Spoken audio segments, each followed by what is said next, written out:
Yeah, come on. Come on.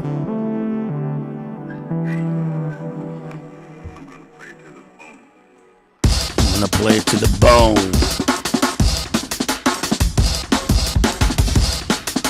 You wanted me to play that game? We're gonna play it to the bone. Come on!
Yo, yo, yo, yo. Check, check.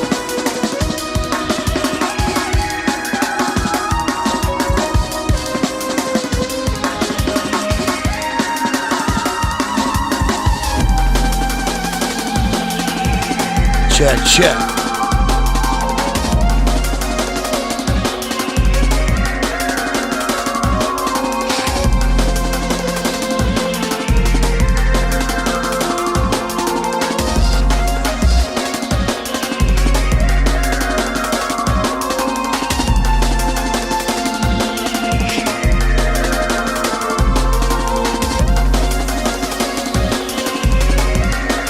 What's up, gang?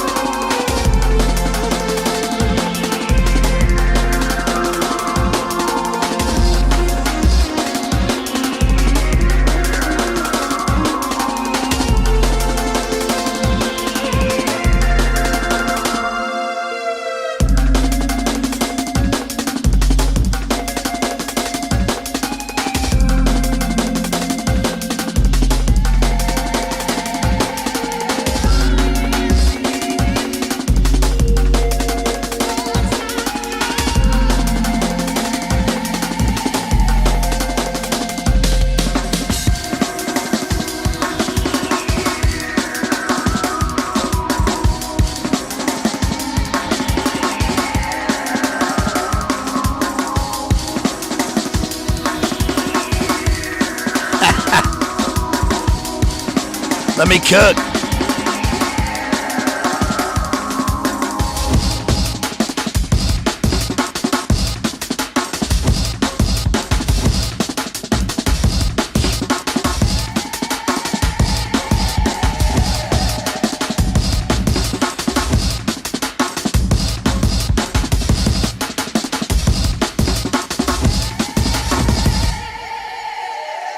Let me cook. Let me cook. All right, we're about to get started. Let me cook. Here we go. We're about to get started, folks. Like and share, everybody. Look at the links.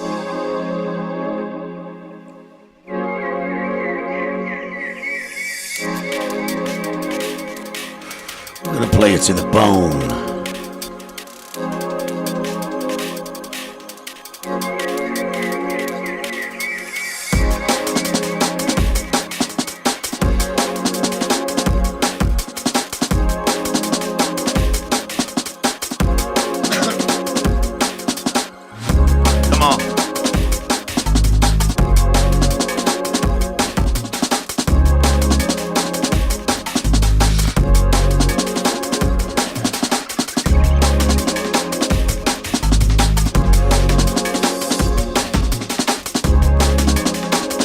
Going here.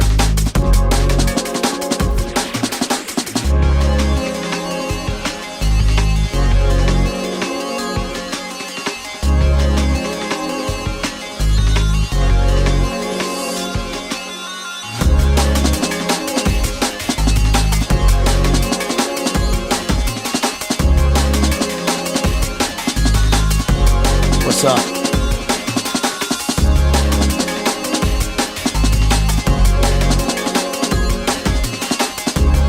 That's right. Shouts out to all you lovely, lovely people.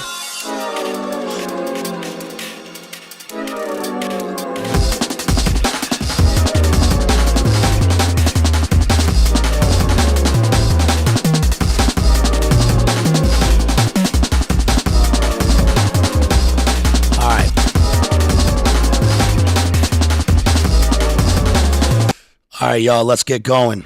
Shouts out to all you lovely, lovely people. Beautiful day to you. What's up, y'all?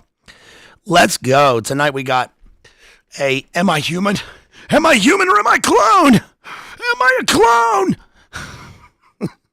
Tonight we're doing AI, robotic, cybernetic, clone energy, more human than human, robot, rock, human after all. Analysis.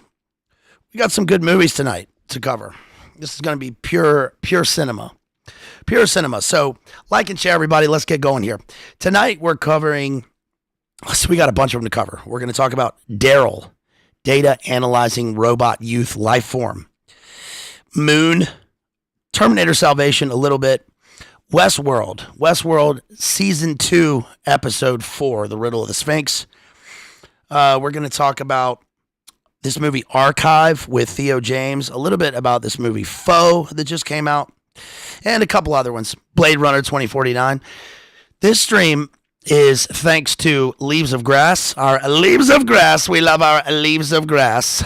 She sponsored a stream a little while ago on Westworld. She wanted me to do, so her idea was she wanted me to do all of Westworld, especially all of Westworld Season 1.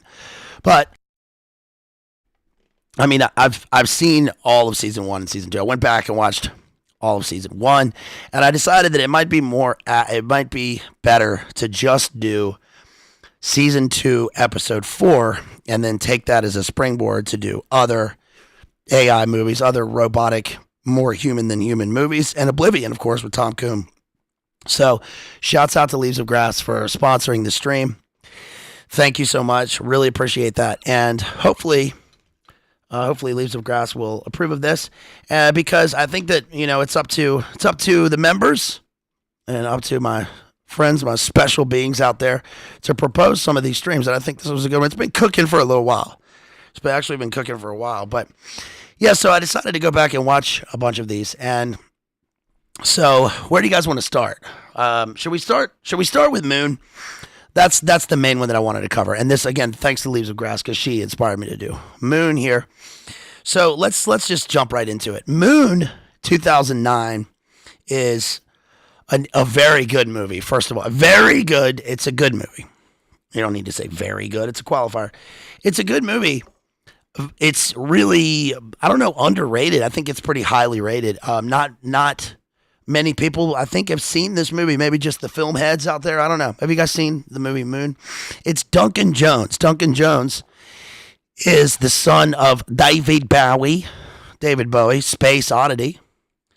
So, Space Oddity, Black Star, the Thin White, Return of the Thin White Duke from Catha to Malkuth. And so it stars Sam Rockwell. This is really, really well done. So what's interesting, I'll just say this about an overview of all these movies is, it becomes in a way a trope, right? In terms of the, am I human or am I a clone? But actually what I've found with these movies is that, I'll say this right away. So let's do some positive posting tonight. That's right, Helium-3. Let's do some positive posting tonight. Let's do some positive streaming. What I've found actually in these movies is that we can critique. Let's take a different angle here. Yes, we can critique the AI bots, in film and all the stuff that we talked about with AI and the nature of some of the synthetic screenplays and films that we've seen, especially lately, right? Talk about Napoleon and Civil War, and we could go on about that. And obviously these have a big transhumanist theme, right? We're talking about mainly these are dystopian futures, dystopian present, dystopian now, and then in some of them a post-apocalyptic dystopian future in a couple of them. This is due to a number of different factors. I mean, there's there's war, they put the big Greta change, right, and Extinction Rebellion type themes in there and all this stuff. But what I really found watching these movies, okay, go along with me here, is that what I want to take from them is that regardless of what's being pushed and revelatory and relevant information and data and all the stuff that once we get past that, which I think is a place that many people in the movie going audiences, they don't even get to that level, and that's fine. Art functions as text and subtext, and it's multi-layered. But what I really want to take from some of these is that humanity is beautiful. Hot take. Humanity is beautiful. Uh-oh, I'm offline. My connection died. Come on back. Come on back. Why did you shut down? There we go. We should be back. If you can still hear me, we should be going. Okay, I died out there for a minute. I don't know what that was about. Okay, all right, we should be back. I redlined for absolutely no reason. Let's see. Why am I getting an error message? Can you hear me? Give me a thumbs up. I should be back. Okay. All right. Sorry about that. That was a little blip. Yeah, my hot take, what I got from this is that humanity is so beautiful. Human beings are so beautiful and so full of hope and so wonderful. And life is fiery with its beauty. And I especially get this from the movie D.A.R.Y.L, which I'm going to get to. But this is, I don't mean to say that. I don't want you to take that lightly, like as in, well, it's an obvious point. But I think that some of these movies really do show how, regardless of the fact that in the movie world and what obviously the pyramid people, what they want is for the eventual, let's get those numbers down. Let's get the Depop going and all that stuff and replace this. I mean, look at the movie Oblivion, and Moon is almost completely synthetic, right? But what we see is that there's a meta level to this where with Moon, we are watching the clones that we find out in these movies, and it's a big shock. We're watching a movie and we're like, if you're a movie going person, or if you have any insight, I suppose you watch the movie. Like a spoiler alert here with this movie Archive with Theo James that came out. I watched the movie and I was like, this isn't going to be a complex movie, and it's pretty interesting. But I know, spoiler, that the Theo James character is going to be the one who is functioning like in Duncan Jones's later movie Source Code. He is trapped inside the computer and he's the clone. I knew that from the beginning, just watching it. You can just tell, because that's the way things go in terms of our sort of predictions for movies. But regardless of that, what we recognize in the clones and the reason that Westworld is so difficult to watch, I think, and it is difficult to watch, is that in the movie world, when the construction of the clone or the cyborg gets beyond the uncanny valley, so we feel like we're looking at a human being, there is a repugnance to how these things are treated. And the question is, I mean, obviously, the one question would be, well, what makes a human? Well, if it's a robot, it's not a human. I got that. But there's a certain element in the movies, and that's the pyramid people who are making human beings that they're making clones, right? Robots, machines that are undiscernible from human beings. And so that to me is the most sinister part, and that's probably the worst part of Blade Runner, right? That you get to a point where nobody knows who's human and who's not. And that's, like in Westworld with the fidelity tests and the Turing tests and am I human? And so the question really is, and this is something that's anti-science, is what makes a human being. And that is that God created human beings. We're made in his image, and that the destructive people want to pervert that and imitate it, but we still can't help but want to love the humanity in the cyborgs, and that's incredibly difficult. And I mean, who knows if we'll ever get to that place. I mean, on the one hand, it's like, it seems inevitable and in the future, whatever. But on the other hand, it's like, you can't even make you can't even make the internet not cut out, right? You can't even get the glitches off of the damn microwave. So it's unlikely.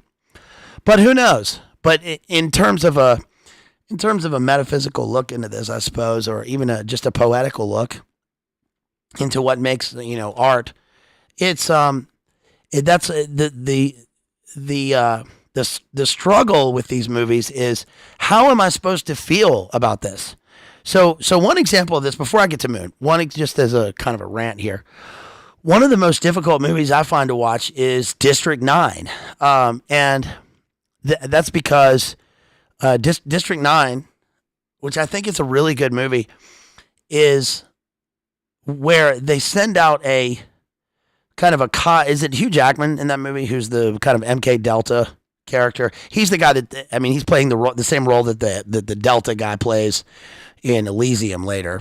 But he's sent out to get rid of the Borgs, right? Or the aliens or whatever that's come down to land. But you look at it and you're like, well, yeah, but it's an alien, and there's like the alien has like a kid. So that's where the drama comes from in it. And you feel bad for the suffering of other creatures. Now, of course, there are no aliens, right? It's fake and gray, and then those are demon babies or whatever. But it's still difficult to watch, because do you guys feel that way? Do you understand what I'm saying here? I think that that's where okay, so let's get back to Moon. That's where the distinction comes in the movie Moon. So what happens in this movie? Okay, all right, now I'm going to focus here. So we get a prologue where we learn that the Earth has essentially been, there's been complete destabilization, and the Greta change has come about, and there's not much energy left. And then we discover a clean source of, kind of like cold fusion in the Saint, but it is something called helium-3, and helium-3 is trapped in the space dust on the moon, the irradiated moon dust. And so this corporation, of course, we get the corporation, and this is true. So we get the corporation, Lunar Corp or whatever, has found a way to mine this, and so the people back on Earth are living, you know, with good energy and everything's clean. And so we get these, you know, workers up on the moon in the form of one worker who is named Sam Rockwell, and he's in charge of basically running and managing, being one, you know, human presence on an automated system of space dust mining on a lunar moon base. So what this is the same thing that happens in Alien, same thing that happens in that Sean Connery movie. Is it Outlander? Is that what that movie's called? Outlander? What's that Sean Connery movie from the early 80s where he's like on a space base? It's actually a pretty good movie. But the point of that is, and I think this is probably true, is that what we see in the future for astronauts is not you know, Gil Bates science people going up and, you know, fixing the satellites, which are actually SDI star-based nuke units. In the future, we'll actually see a sort of form of a hybrid construction worker going out to work on this stuff. You know, a roughneck. What would a roughneck be in space? I don't know. Think of a good pun for that one. I'm gonna have to. I've been focusing on my U.S. president's puns, so I can't think of a space pun for a roughneck. But, you know, it's these sweaty dudes that go up and, you know, smoke in space and drink and, you know, whatever. They're the ones working on this stuff. And then, of course, we're going to have the military units follow them. Well, we see Sam Hyde. We see Sam Rockwell, and he's up there, and he's got a pretty. This is really unique. I liked how they did the robot in this one. We've got robots. He's got an automated AI system called D.A.R.Y.L with the voice of Kevin Spacey. It's 2009. And of course, Kevin Spacey's voice is kind of a liquidy smooth voice for this D.A.R.Y.L. And it's got a little happy, you know, smiley face painted on it, and it kind of speaks in basic, this is 2009, so it speaks in kind of basic emoticons on a screen. And it's cool because it's kind of the way that they did the robot in Interstellar. Even though what's weird about Interstellar is that, you know, instead of a monolith, they obviously took a cue from the monolith. They took the idea of the monolith and they made it a kind of a rectangular shining walking rectangle with like weird arms, and it has little data script that you can't see, and the volume was very low in the movie. Did you notice that? Like, you can't really hear the robot talking very well in Interstellar, which was kind of a unique take. You have to strain to hear it, almost if it's like it's not only not human, but you have to strain to hear this thing. That was interesting. But in this, D.A.R.Y.L runs on this, like, you know, hydraulic track all around the pod, which I thought was really cool, because what that does is it shows us. It disarms us when we watch the movie. We think that we've got a human being and we've got a robot, and we are clearly looking at something that's not human. And what it does is it disarms us in an ironic sense, because spoiler, there are actually two kinds of. I mean, it's a biological clone, but we have two sort of synthetic beings. One's hardware and one's a kind of software running in a biological unit, which turns out to be Sam in the movie. And this is also meant to disarm Sam, so who thinks that he's human. Now, we don't know that yet in the film, okay? But he is running this system, and he's living in this space pod. And I've said before that I love movies like this. They're comforting to me for some reason, because when I watch this film, like, we get this. I'll show you what he looks like here. So this is comforting to me for some reason. I'm not supposed to like this, but, you know, it's like he's got his jumpsuit on. He's got the kind of soft blue lighting. There's text script. You know, there's like padded padded walls. Kind of, I mean, it does look a little bit insane right here. It looks kind of like the padded room of an insane asylum. So we're supposed to question our sort of sanity, which is actually what ends up happening to Sam in the movie. He questions his sanity and what is he saying. But there's something comforting here about it's just a chair, kind of a chair, like a barber's chair right there. But you kind of think gamer chair. It's got a screen. I like lots of screens, and I've thought like, okay, honestly, if they wanted to pay me millions of dollars to be alone on a lunar base and run the space dust unit, and they gave me infinite movies, infinite streaming, infinite communication, infinite music, and all of the Red Bull, Perk Lean,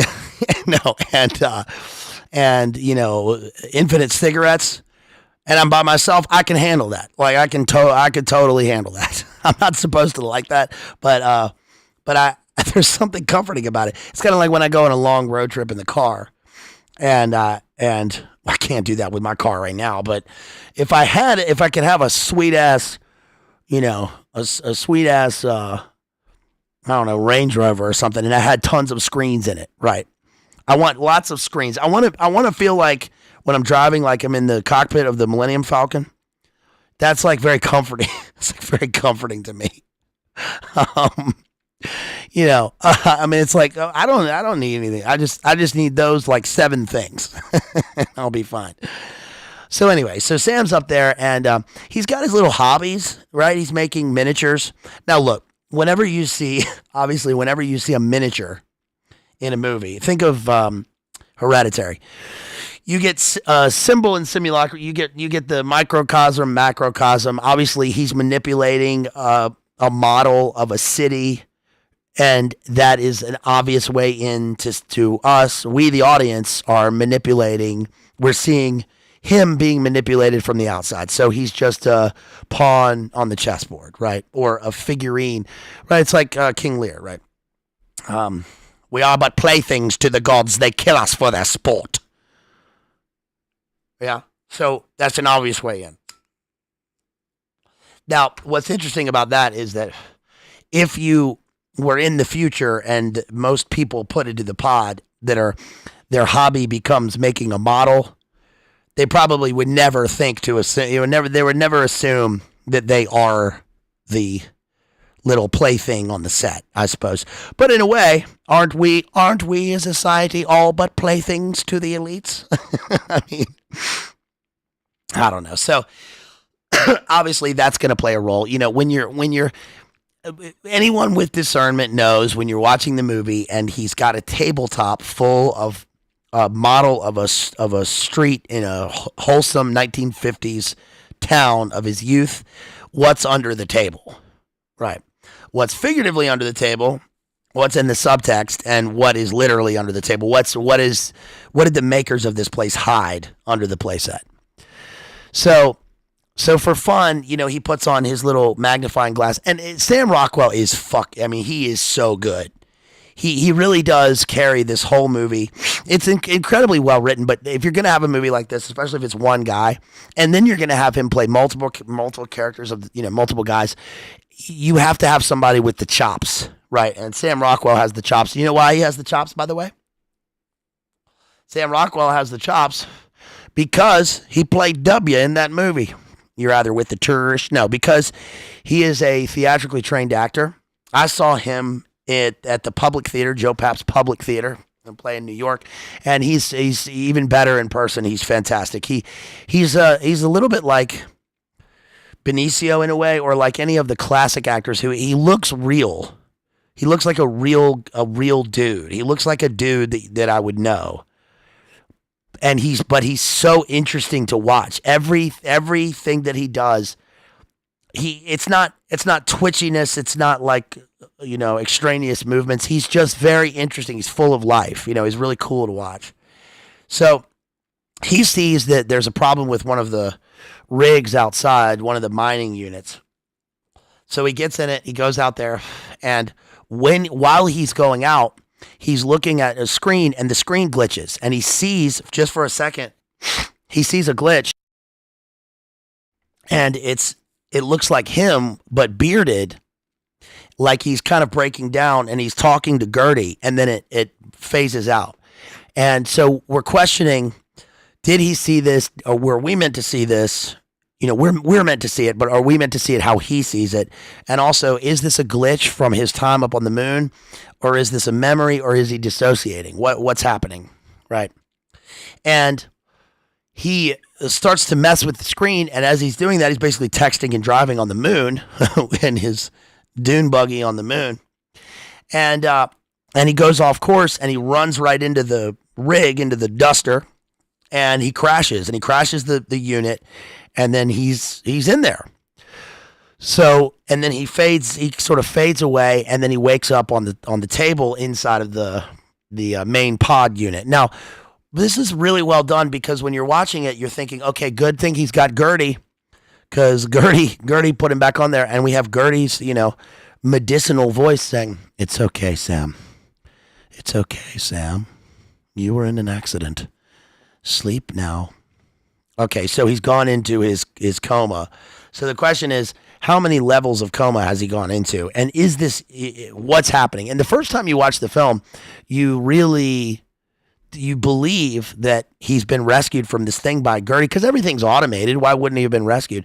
And he wakes up, and he had 2 weeks to go, right? So that's the other thing. It's always, "This is my last day on the job, man."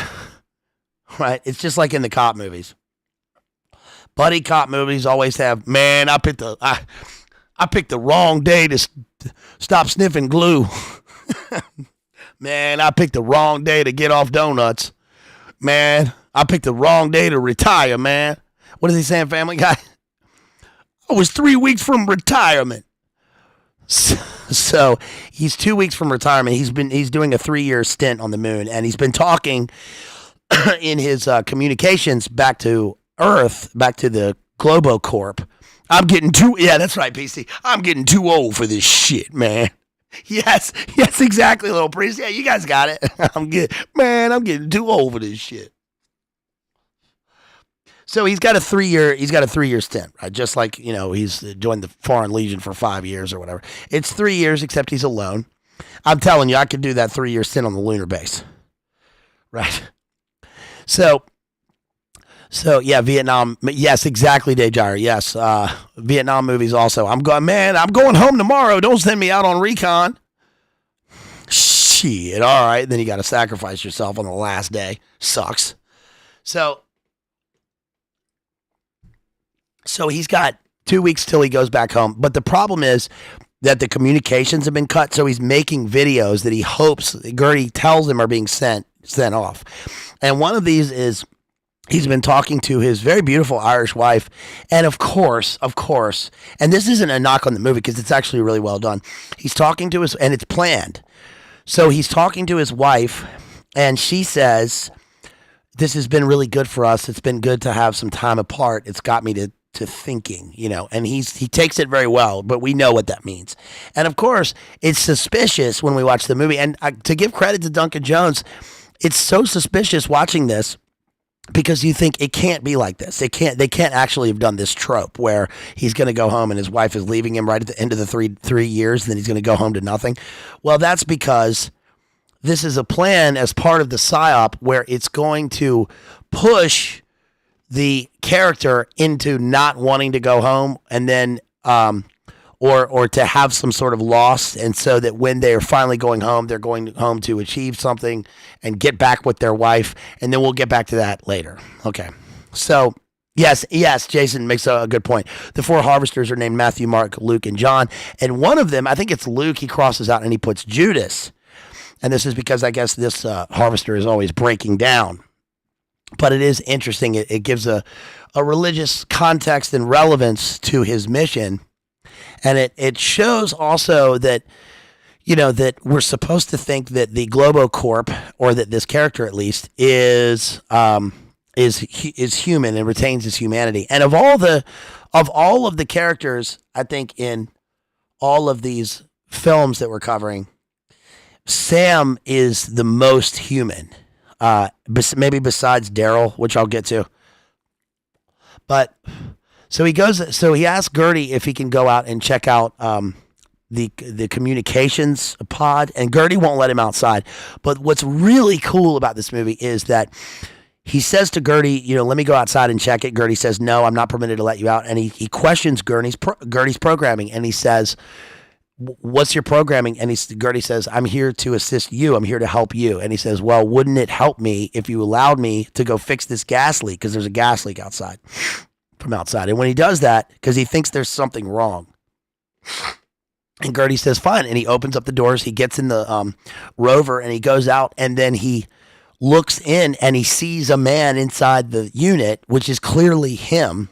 He rescues him. This is his humanity. He rescues him. And he brings him back to the pod and puts him on the slab, and Gertie wakens him. And this is a kind of slow burn because he says, who is that man in there? And Gertie says, it's Sam. And he says, what's my name? And he says, it's Sam. So Gertie is clearly treating both of the Sams as the same person, right? And this is where it's really interesting because it takes a long time for Sam 1 and Sam 2 to come to terms with the fact that now there are two people in the pod, and they don't overdo it, which is really cool. And they actually, first of all, use the word clone. And I thought that was really well done, because most of these films, the poor versions of these that are the ones that try to be clever, will not mention the thing that we're all thinking. And they'll try and use that as a driving narrative for some other epiphany that's going to happen. But here they went right into it. And after a kind of slow burn, and Sam 1 or Sam 2 says, you're a clone, man. And he says, I'm not a clone, I'm a human. So now we have two Sams. One is this guy right here. This is Sam 2. And you can always tell the difference between the two, because Sam 1 has been injured and slowly degrades over the course of the film. And what's really wild is that they are two distinct Sams, but when you're watching it, this is a great thing about the movies and also Sam Rockwell's acting. You treat them as two completely distinct people and almost two different actors. I mean, there was never a time where I really had to suspend my disbelief. I watched the movie and I thought the whole time, like, I never even thought, how did they do this? I just believed it. I just believed. Yes, Jason, good point. The hand injury, he has a hand injury, the stigmata, and he slowly degrades over the course of the film, which is because what we learn is that the Sam clone is degrading biologically because he's not supposed to make it past this point. Okay, so Sam 2 tells Sam 1 that there's got to be a secret entrance somewhere, and Sam 1 plays this off, and he's like, yeah, go look for your buried treasure, man, fucking idiot. And he kind of treats him like a sea theorist. And then it's Sam 1 who discovers it. So what he does is he gets in the rover. He goes out to the communication. There's a jammer on the moon. He finds the jammer past the non-communication zone. And he learns that basically that there is communication on the base, but it's been jammed so that the clone cannot communicate with Earth. And then he finds the system where it's the takeoff facility. So when you're at the end of your term, what happens is the clone gets in a pod that's going to be sent back to Earth. And there's a little cold corporate video that plays. And this is going to be evil and twisted, because the guy on the video is like, thank you for all of your service for this wonderful corporation. Our corporation stands for, and he gives you a disclaimer about what the corporation stands for. And he says, have a nice journey and think of your loved ones and the great work you've done for our system. Wow! And it immolates. And of course, then instead of being sent back to Earth, it is destroyed. it's really pretty cool, and it actually reminds me of The Giver. It's the same thing in The Giver, right? Where this, in The Giver, right? They are Logan's Run-esque. They all sort of relate to one another and play off one another. All of these films, and in that one, they are sacrificing the children for the sake of their dystopia. But in this one, they are sacrificing themselves with all good intentions, and it is so sinister. And it's so sinister because we're being played upon. The clone is being played upon, who thinks he's human. He has no reason to think that he's not human because he has all of the memories. But the thing is that they share the same memories, and then they realize that they have the same daughter, and the look in their eyes when they see this picture of their daughter is the same. So what they figure out is that there is a Sam, but that they are clones of Sam Zero, and Sam Zero is sitting back on Earth and either designed these Sams or he's the model for them. So he's collecting the paychecks or whatever.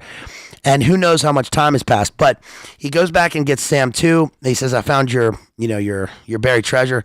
They go back to the communications place, and they find an underground. They climb the reverse Jacob's ladder down into the underworld, and they discover infinite coffins. This is basically a morgue, and that's what makes it. It's so ironic, right? That this is a facility for giving life to clones, but it's a morgue with pull-out shelves in the underworld, into an infinite tunnel, basically into hell. So they're living in hell here. It's hellish, and that's the main takeaway from these, is that there's two totally. There's a total dichotomy in terms of a split in terms of what we the audience gain from the movies, which is that humanity is beautiful and humans are beautiful, and yet also to want to live forever in the transhumanist biological shell just puts you in hell. So this one's interesting because the clones are separated from human beings.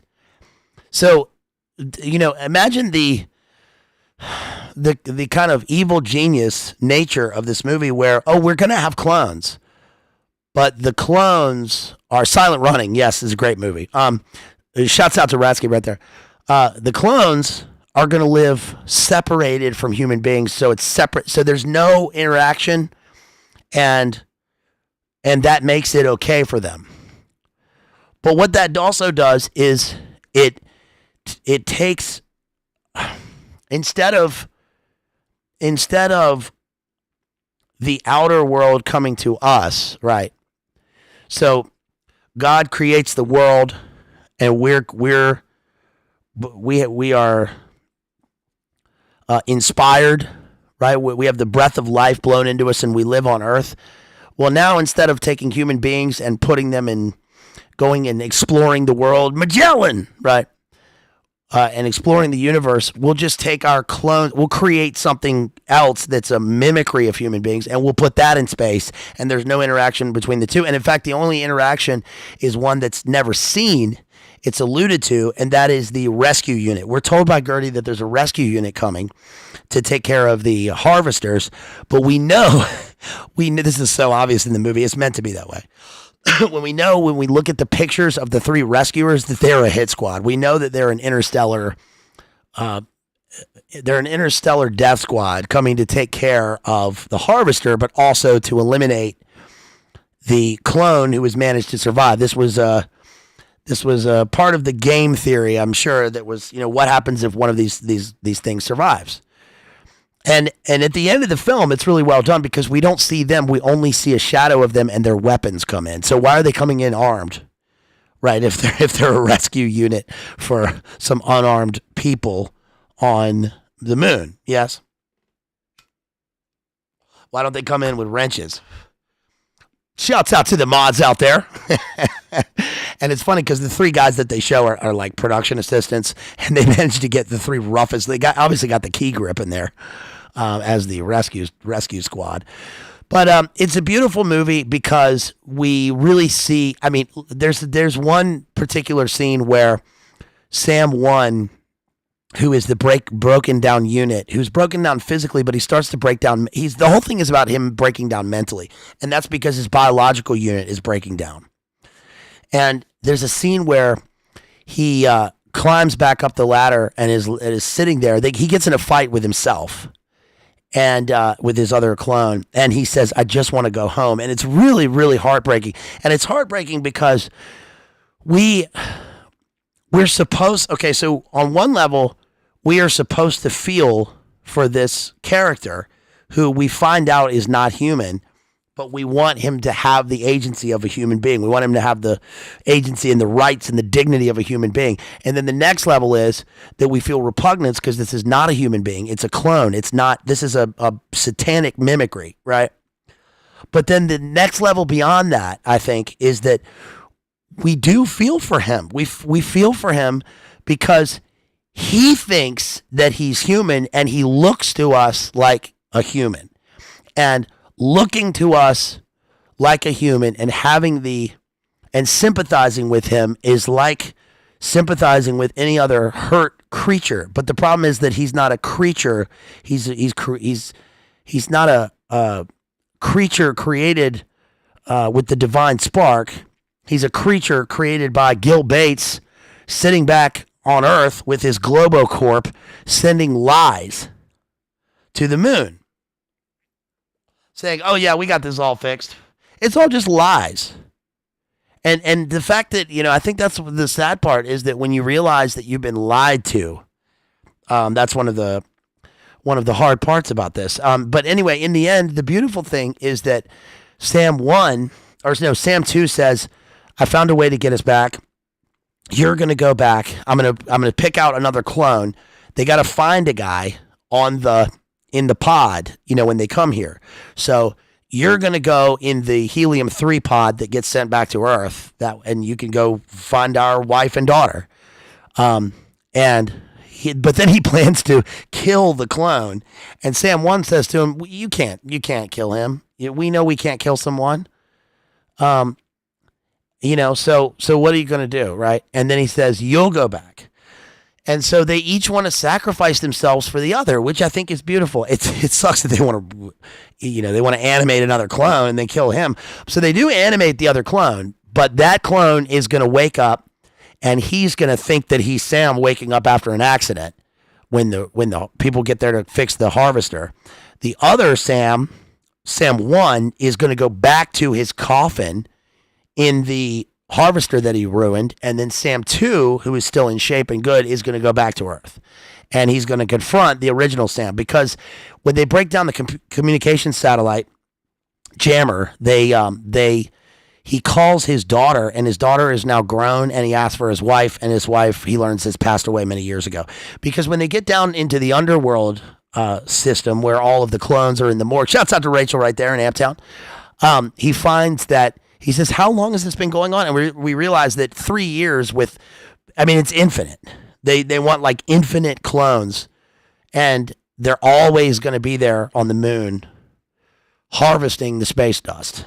And then at the end, there's a brief epilogue where we learn, this is the only weak point of the movie, I think, which is that the producers probably insisted on tying up the movie with, "And Lunar Sam has arrived, and he is now talking in front of Congress about, and it's like, what?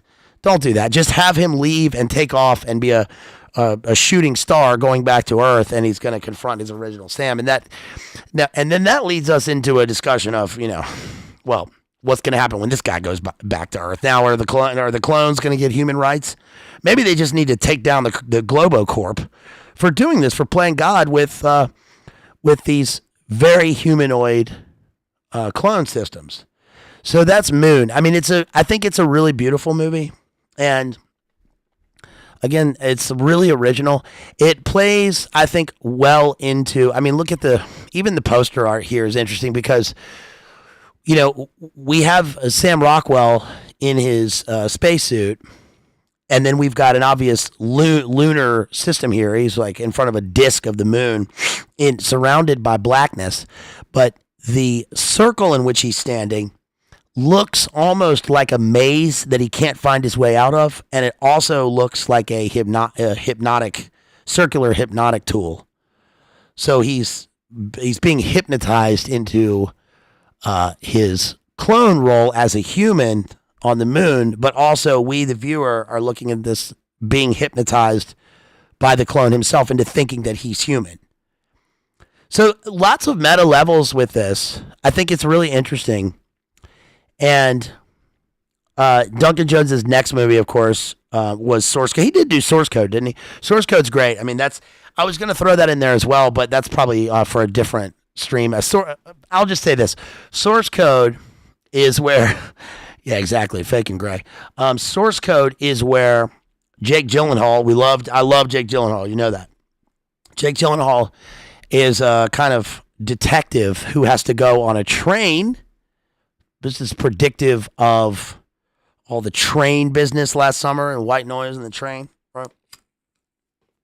And there's a terrorist act that's going to happen, and he's got to stop the train, and it plays into the some of the different characters and the sort of anti-stereotypical things on the train. He's got to figure out who it is. But it plays each time he goes back in time, he only has a certain amount of time before it happens, before the train blows up.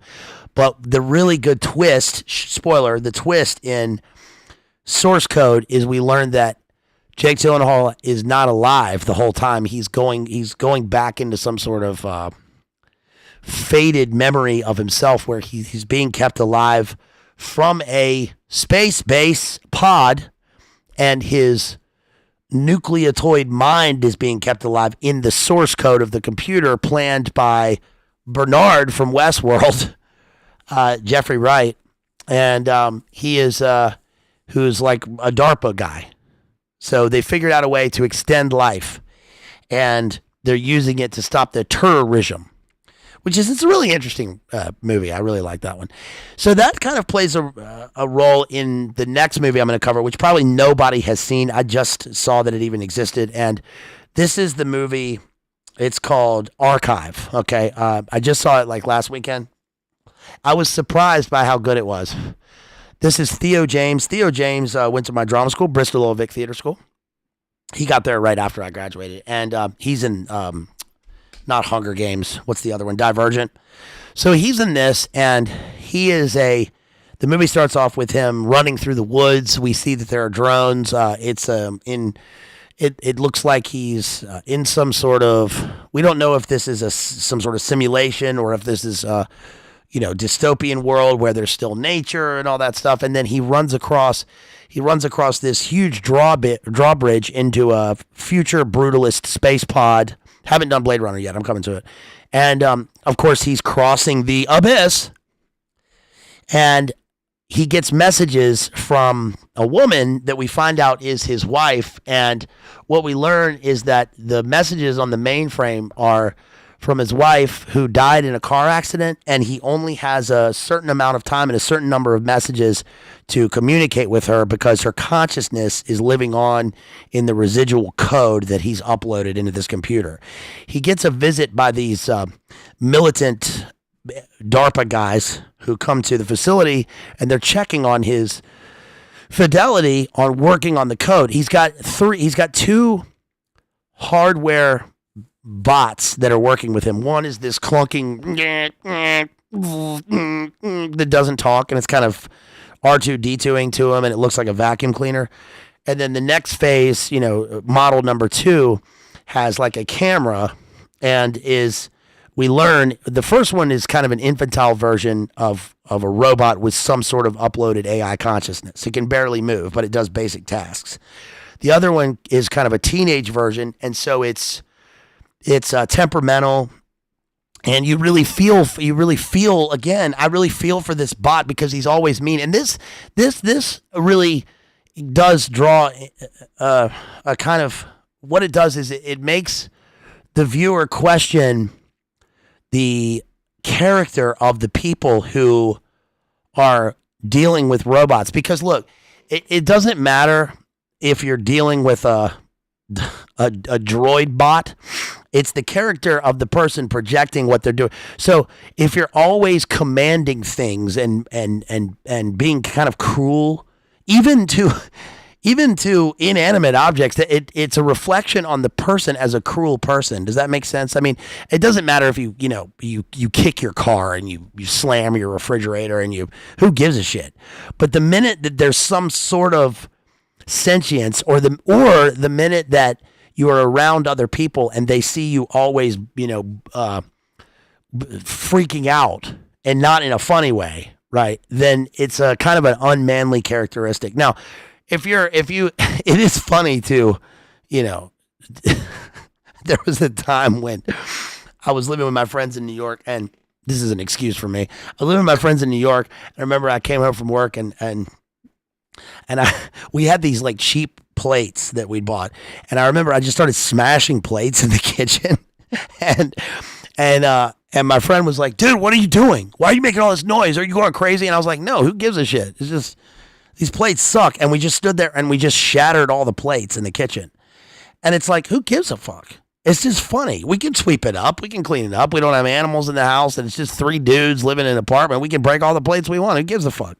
But the minute that, you go around your girlfriend or you're around your family and you start breaking plates, you can't do that. That's unacceptable. So sometimes it's funny and other times it's sort of unacceptable. But with the way that he treats these bots and stuff, it's kind of like, okay, this guy's kind of temperamental, kind of a dick, right? But, who gives a shit? I mean, But what that leads me to think when I watched the movie right away was that, okay, I get it. He thinks that his wife is in this sort of monolithic code hardware terminal computer system, but I bet you anything that it's him and that he is the one trapped inside it. So while he's going around repairing shit and repairing drones, I bet this is his consciousness living on. It's going to be flipped. And that's exactly what happened. He has only so much time to get the system ready because the DARPA guys are coming back, right? But it seemed obvious to me that he only had so much time to fix the system because he was in the system, and that was the amount of time he had to speak to his wife, who was still alive. So they show him, and he's in a car accident, and his wife dies, and he's just told her that he's got a job in Japan working for, DARPA or whatever in the future. But in actuality, he probably has invented this thing, but now he's trapped inside it, and they've uploaded it to, they've uploaded him into it, and that's what happens at the end. We see his wife and his daughter walking into this weird electronic morgue, and they say goodbye to the consciousness of their husband, of the girl's husband, and he's gone. But it brings up good points in the movie because when he tells the wife what he's invented, she doesn't want any part of it. She says it's sick. And when you're dead, and you shouldn't be coming back. Doesn't matter if your consciousness is living on. That's not your consciousness living on in the code of the computer. That's not it. That's some sort of computer code. There's no soul. And he doesn't like this, and he does it anyway, and that's why he's trapped in it. So that is the movie. It's called Archive with Theo James. I recommend it. It's a pretty decent flick. Again, it's a guy living alone in a super futuristic pod, like fixing things, which I think is, even though I disagree with I hate the idea of it. I know that if they're paying me to do it, I'm fine with doing that. Yeah, I'll fix shit. Teach me how to fix the shit. As long as I have infinite shit, as long as I have infinite stuff and I can communicate, right? I'm cool. I'm cool with chilling there. I mean, look, I'm cool with somebody pay me to go and live in a cabin, right, in County Antrim for 3 years and write my book and never see a person. I can do that. Yeah, I can do that. As long as I can listen to Return of the Mac and Thong Song on my mini disc on repeat and watch infinite DVDs, right? And I can stream through the computer. How about that? Right? That'll be fine. I don't need visits. It's okay. Okay. So What's the next movie? The next movie is I'm going to try and rock through these real quick. By the way, like and share, everybody. Hope everybody is enjoying this pure movie stream. Hey, you guys, did you catch me on TNT Radio last week on Burmas? That was awesome. I really love that. Shouts out to Ruckus for setting that up for me. Get me on there. Shouts out to Jason Burmas for having me on there. That was I thought we had a good discussion on Cuba Libre, and the roots of hippie fashion and aesthetic in the bearded ones of the revolution. And we talked about CIA. We talked about Midnight Climax and a whole bunch of stuff. That was cool. I also did that on the member stream right beforehand. What else? Had a great. I thought this was really fun. John Hears had me on the Heavy Things Lightly podcast. That'll come out in a couple weeks, he said. So I'll be on there. That was really cool. Had fun with that. And shouts out again to Leaves of Grass for sponsoring this one.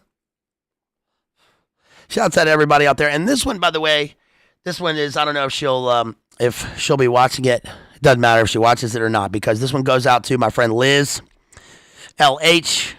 Who is a beautiful human being, and I love you out there. You're my great lifelong friend, one of the most beautiful, shining souls that I know, and I love you so much, and I pray for you every single day. I pray for you every single day. Hard. So it's tough out there, folks. It's tough out there. Hey, shouts out to Jerry right there, exposing powerful lies. Hey!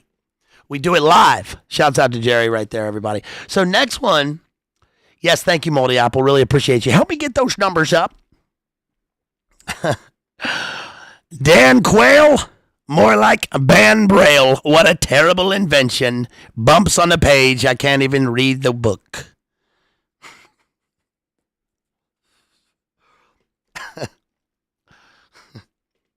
Franklin D. Roosevelt, more like spanking these hoes. I felt this man was a degenerate.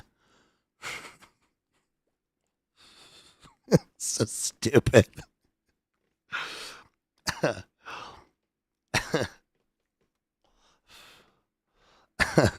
Okay. All right. Enough of those. Ronald Reagan, more like Donald Fagan. Steely Dan was the actual president. Did you know that? JFK, more like JF Stay. You left, sir. You never returned. We love you. Please come back to us. Stupid. Okay, sorry. Okay. All right. So the next movie is called Foe, and this one has Saoirse Ronan and some other dude, I don't know, came out on the Zon. And again, I watched this movie, and this one's obviously filmed and set in Australia. You can always tell. And shouts out to our Australia. We love Australia.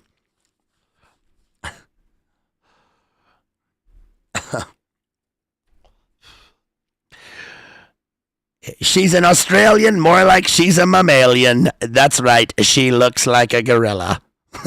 That's so bad. Okay, all right. So this was filmed in Australia. It's called Foe. I thought this was going to be the book. I thought it was going to be the book that I covered, which is the one by, what's the guy's name? The South African who wrote Disgrace. What's his name? What's the South African's dude who won the Nobel Prize who wrote Disgrace? Anyway, I covered that, but it's not that. So no use thinking about it. And this is a woman and a husband living in a ramshackle outback crib, and they are out there trying to live their lives or whatever in the post-Greta world, and they get a visit from a dude representing, again, the Globo Corp. And this is the guy in that Shamalama Ding Dong movie where they're on the beach and they're also being observed, and it's a big psyop and they're all being poisoned or whatever. He plays like the rapper dude in the movie. He's pretty cool. And anyway, he shows up and he's like, look, we've got a way out of this thing. Your husband can go and work for the Globo Corp up in space, and he can fix humanity, which is weird. while he's doing that, he's totally unqualified. While he's doing that, we will give you a clone. We will give you a version of him, so you don't have to be alone here in the outback. And then they go through a whole dramatic sequence of, well, what's it going to be like, living with another man? And she's being interviewed, and she says that's not him, right? Well, it turns out that he was always up there. And the guy she's been living with is the clone. Jam Kutsaya. Thank you, Biff. Yes, Jam Kutsaya. Appreciate that. In there, in the clutch. Thank you, Biff. And it turns out that he's already the clone. So, of course, the psyop, and this occurs in WESTWORLD as well, is that the guy is not coming to sell you on the product, right, on the clone. He's coming to do a psychological test to see how you're functioning with the clone that's already there. Right. So that's it. That's the movie. That's Foe. Of course, so she's living with her foe, her enemy, I suppose. That's about all the analysis I can do of that movie. But it functions within this same sort of trope. Okay, let's get to, what do you want to get to next? Let's get to, honorable mention here to Terminator Salvation. Right. Ain't found a way to kill me yet. Army Green was no safe bet. The bullet screams at me from somewhere. That's the best part of the movie, dude. When they play Rooster, it's fucking sweet. Remember we talked about that before? Remember there was an herbal legend back in the 90s that Rooster by Alice in Chains was based on Mr. Rogers, because Mr. Rogers was a LERP Marine Scout sniper in the Phoenix program, who was a kind of Carlos Hathcock like Terminator in real life, right? That Mr. Rogers was a ruthless machine. He was a human being, but he was a ruthless Phoenix operative. Well, I don't know if that's true, but it is based on Jerry Cantrell's dad, who was known as the Rooster and who was apparently a Marine sniper. And that's interesting in the movie, because what we get in this movie, this Terminator Salvation is, in my opinion, one of the best there's Terminator 2, obviously Terminator, and then this. Those are the only good Terminators. And this one is really underrated. It didn't do that well when it came out. It's directed by McG, but I think it's really great. It was the movie that came out in like 2007 or 8 when Christian Bale went Sigma breakdown freak out on the set. Why do you turn the lights down? Keep the fucking lights on. Turn the fucking lights on, right? Which I think was a PR stint to get interest in the movie. But Christian Bale is playing John Connor. Hey, shouts out to the real John Connor out there. So the real John Connor and Christian Bale. So Patrick Bateman is John Connor in this one. And this is in the future. And we've learned what happened with Skynet. But this one's really interesting because it actually starts off with Sam... What's his name? Not Sam Waterston. He's the guy from Avatar. Sam, fuck is his name? Somebody in chat tell me Sam Worthington, who was really great. It's weird how like they're these clone versions of like Australians that appear every few years. They're like trying to replicate Russell Crowe. Like there was Eric Bana. I really liked Eric Bana. I thought he was great. I thought he was really great in the Hulk. I thought he was awesome in that one. I like Eric Bana. And then there's Sam Worthington. And thank you, PC. And Sam Worthington, like, was around for a minute. He's kind of disappeared, I guess. But he was really good in this movie. So the movie starts off as a prologue with him being condemned to old Sparky, because we don't know what he's done, but he's committed some sort of heinous crime. And he meets up with Helena Bonham Carter. Look, if you're going to meet up in a room with Helena Bonham Carter, it's going to go wrong. Unless you're in the movie Lady Jane and you're Carrie Elwes, which I always liked. I always liked that movie. But anyway, so Helena Bonham Carter plays the GMAX scientist figure who's telling him, hey, just donate your body to science. I work for DARPA and it's going to be all right. And he does that. Yeah, he's great as Hector and Troy. And you see what's out there? The future. It's yours. Take it. It's yours. I like how they gave Brad Pitt like the briefest war speech of all time, and all he does is turn his dagger over. He turns his gladio sword like over. That's it. It's a really good movie though. I like that one. And anyway, so Sam Worthington donates his body, and then we see him waking up, and it's the future. So the question is, well, what does this mean? Well, the movie basically is he's human, and he wakes up, and he's trying to make his way through the wastelands. Then we see Christian Bale, and he's in the helicopter, and they do this really well. Like the T-1000 has moved on, but it's not liquid metal. Now it's moved on in the movie to having a human, a sentience of a human being as a residual from his life, and with a humanoid shell but with a metal core. So when Sam Worthington finds his humanity in the maze, right, which is what Westworld is about, right? There's a maze. This game wasn't made for you. You wanted me to play the game? Well, I'm going to play it to the bone. Right? He's going to play it to his titanium core or whatever.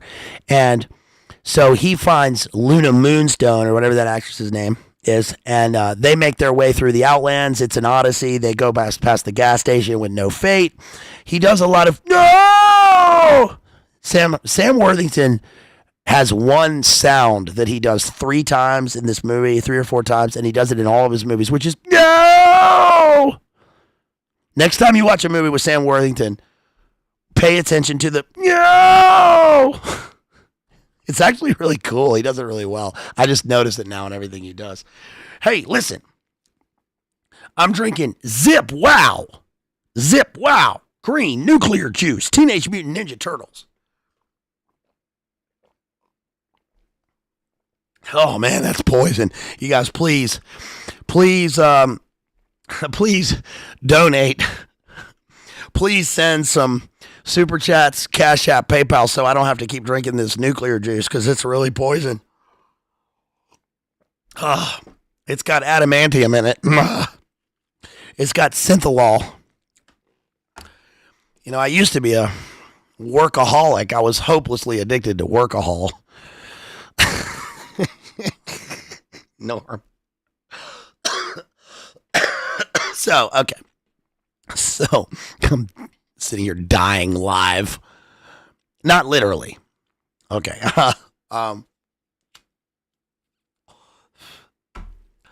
Look, just put me in the lunar pod and have me harvest the space dust and give me some Zip Wow, and I'll make it to 3 years.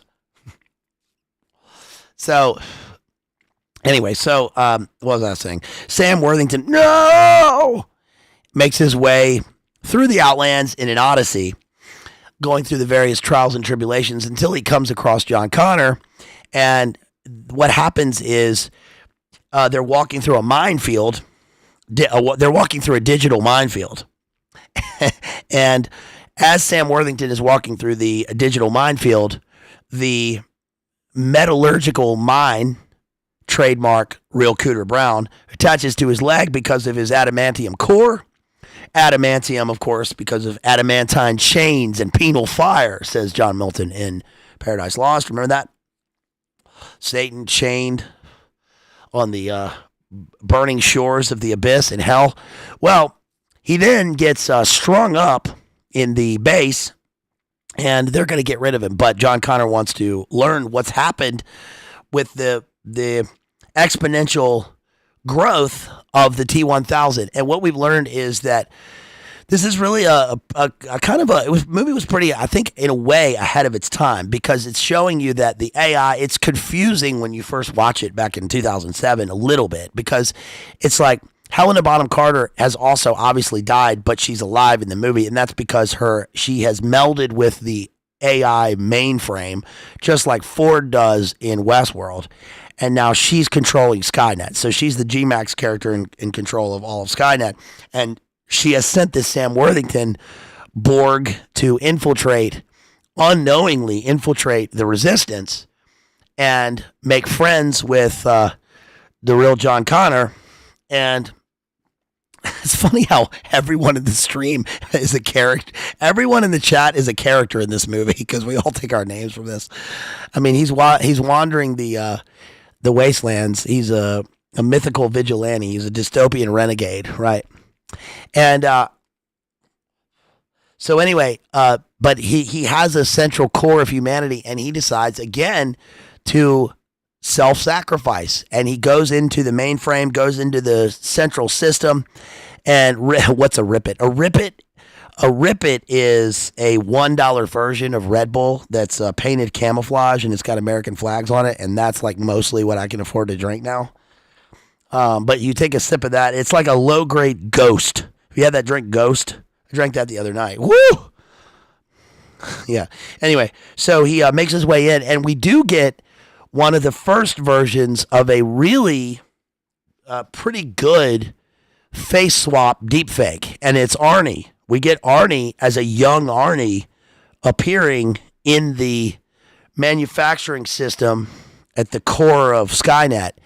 And there's a bunch of really cool scenes in this. I love the scene with Alice in Chains playing, and then they get in the Jeep Renegade. That's pretty cool.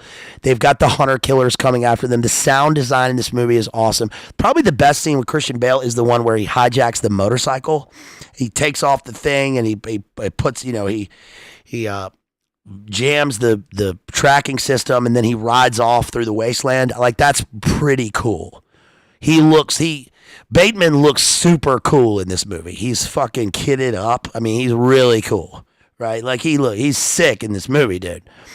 And eventually, also, by the way, his wife in the movie, right, is Ron Howard's daughter, Bryce Dallas Howard, and she was pregnant when she made the movie. She's glowing, man. She looks good. She's very pretty. I've always liked her.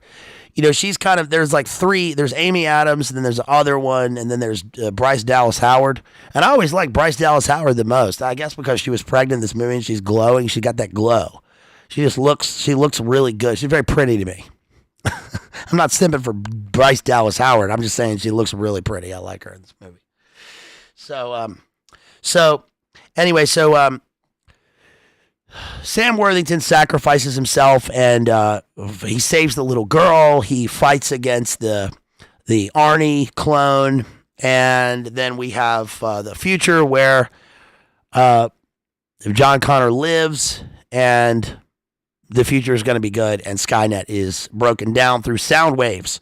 Pretty good movie. I mean, it's actually pretty simple, I guess, in terms of the overall plot arc when you take away some of the extraneous things, but I thought it was really well done and pretty true to what Terminator was. They should have ended there. That should have been it. Yeah, she's a classy dame, right? All right, what next? Tom Cruise, Oblivion. How long we been going here? 1 hour, 17 minutes. All right, so we still got to do Tom Cruise, Oblivion, Blade Runner 2049, and then D.A.R.Y.L. I'm going to end with D.A.R.Y.L. because I think D.A.R.Y.L. is the best of these. And if you haven't seen D.A.R.Y.L, Data Analyzing Robot Youth Lifeform, you got to see it. Okay, let me get back to that. So Oblivion. Oblivion is good because, number one, it was the first movie that M83 did a soundtrack for, and that it kind of derailed M83. They had just done Midnight City and Hurry Up, Hurry Up We're Dreaming, the album. They'd done Saturdays Equals Youth in 2007. They went from shoegaze into electro pop. I saw them September 30th, 2012. One of the best concerts I've ever seen here in VA, and it was fucking so sick, dude. It was amazing. And then they went off and did the Oblivion soundtrack. Anthony Gonzalez is M83, and that kind of derailed him, I think. But it's okay because they do a good soundtrack. He does a good soundtrack for this. And anyway, so what happens is we see Tom Cruise living in Cloud City, and Lando Calrissian has totally pieced out, and he's living up there with Andrea Riseborough, who appears in a lot of these movies. Andrea Riseborough is the one who played the stunning and brave Baphomet Skittles character in Possessor by Brandon Cronenberg. I think when she shows up in a movie, it's safe to say things are not going to be what they seem and not great. Don't trust her characters in the movies. So she's up there in Cloud City, and they're living in a postmodern, dead tech, postmodernistic bullshit Cloud City, and we see the skyline, and it's lots of grays, lots of gray future. This is pretty predictive. It's relevant to the time it was made, which is like around 2012 or 13, and but it's relevant especially to now because this gray aesthetic has completely saturated the triple postmodern Great Reset era. You notice that, look, the food court back in the day, everybody in the 90s criticized the food court and mall culture and TV culture and, fast food nation. Well, now you look back on it with a kind of youthful nostalgia, gleaming of hope, because the vaporwave aesthetic in the old Taco Bell was beautiful compared to the gray postmodernistic bullshit that we have now. Right? Everything's clinical and saturated and sanitized. Everything looks like fucking the lunar moon unit. Right? Excuse my language. Hey, shouts out to Mad Mink right there who drops $10 and says, "Have a few rippets, my poet warrior friend." Hey, thank you. He's a poet warrior in the classic sense, man. He reads poetry out loud, man. That's Mad Mink. Mad Mink reads poetry out loud, man, and a voice. A voice. He's got plans for you, man. He's got plans for you. Thank you, man. Really appreciate it. Thank you. Thank you, Mad Mink. Appreciate you out there. Good global citizen. Thank you for supporting me with that super chat. Hey, if you want to drop super chats, you can drop super chats, ask me questions. You can also support me, Cash App, PayPal, Venmo. They get right to me. Boy, do I need them. Don't we all? Okay, so Tom Coom is living in this Cloud City, and it's all cool. I mean, he's up there with his, she's pretty. I mean, she's kind of fine, I guess. She's the communications officer. He's the drone warrior. So he gets in his drone copter and he flies along the Outlands solo, along with his 2 hunter-killer drones. They do a lot of noises like this. Scanning.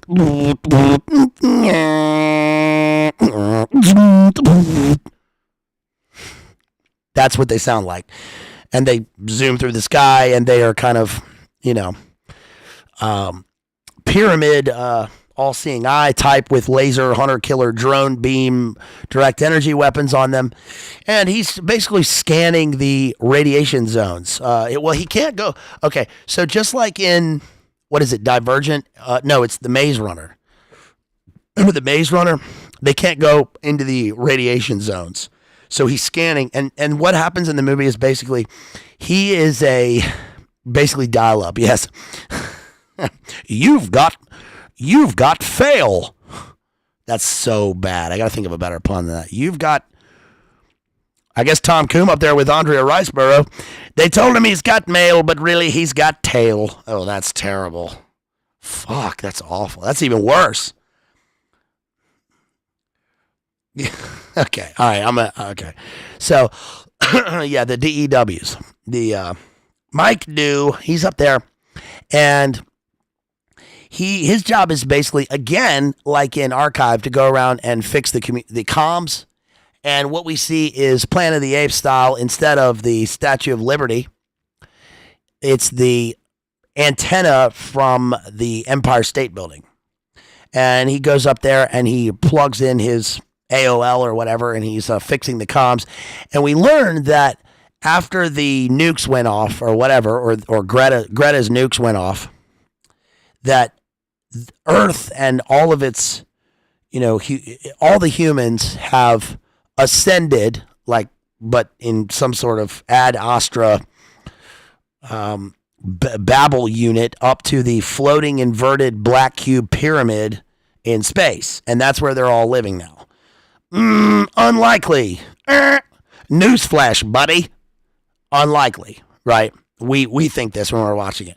But as far as we know, they're all up there.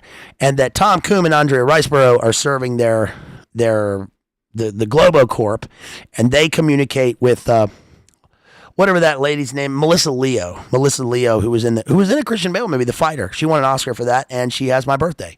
Anyway, she's the Hillary Crimeton figure on the satcoms that's communicating with them and telling them they're doing a good job and what their mission is, right? Very suspicious how sincere she is on the screen. And Andrea Riceborough is, relaying messages to Tom Coombs, who's flying around.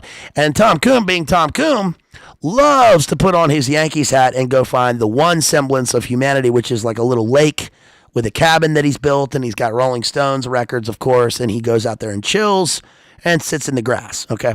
Now, you also get the feeling that they're letting him do this. And this is a psyop to allow him to remember that he is a human. But there's always a twist.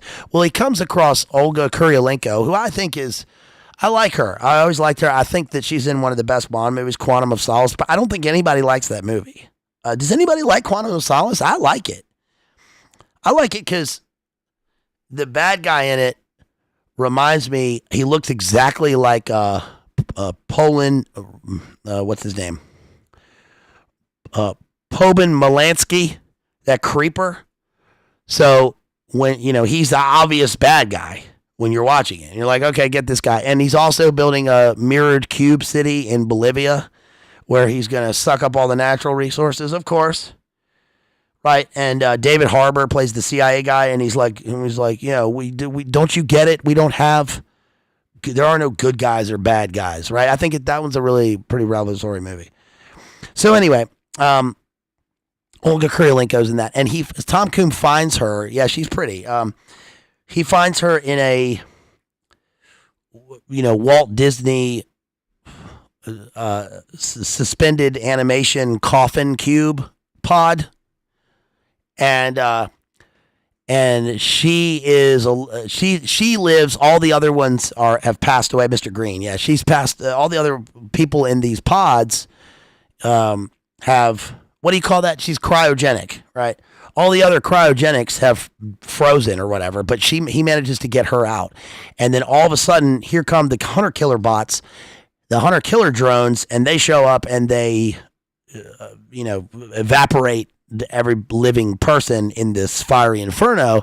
So Tom Coombs manages to get her out. Just like there's always an ex machina, right? There's always somebody else that's managed to survive.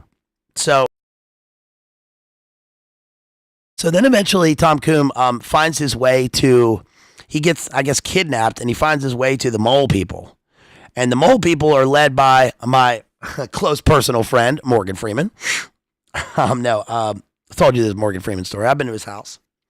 Anyway, my best friend in the whole world, Morgan Freeman, he is the leader of the mole people, and what Tom Coombs thinks is that the world was destroyed, that the aliens invaded, and that humanity gained a Pyrrhic victory, which is they destroyed the aliens, but there are still some of them left on Earth, and there's a radiation zone, and he's basically got to fix the comms and make sure that the floating space suckers get the natural resources to go up to the black pyramid in the sky so that the humans can live there, right? That's what he thinks is his mission.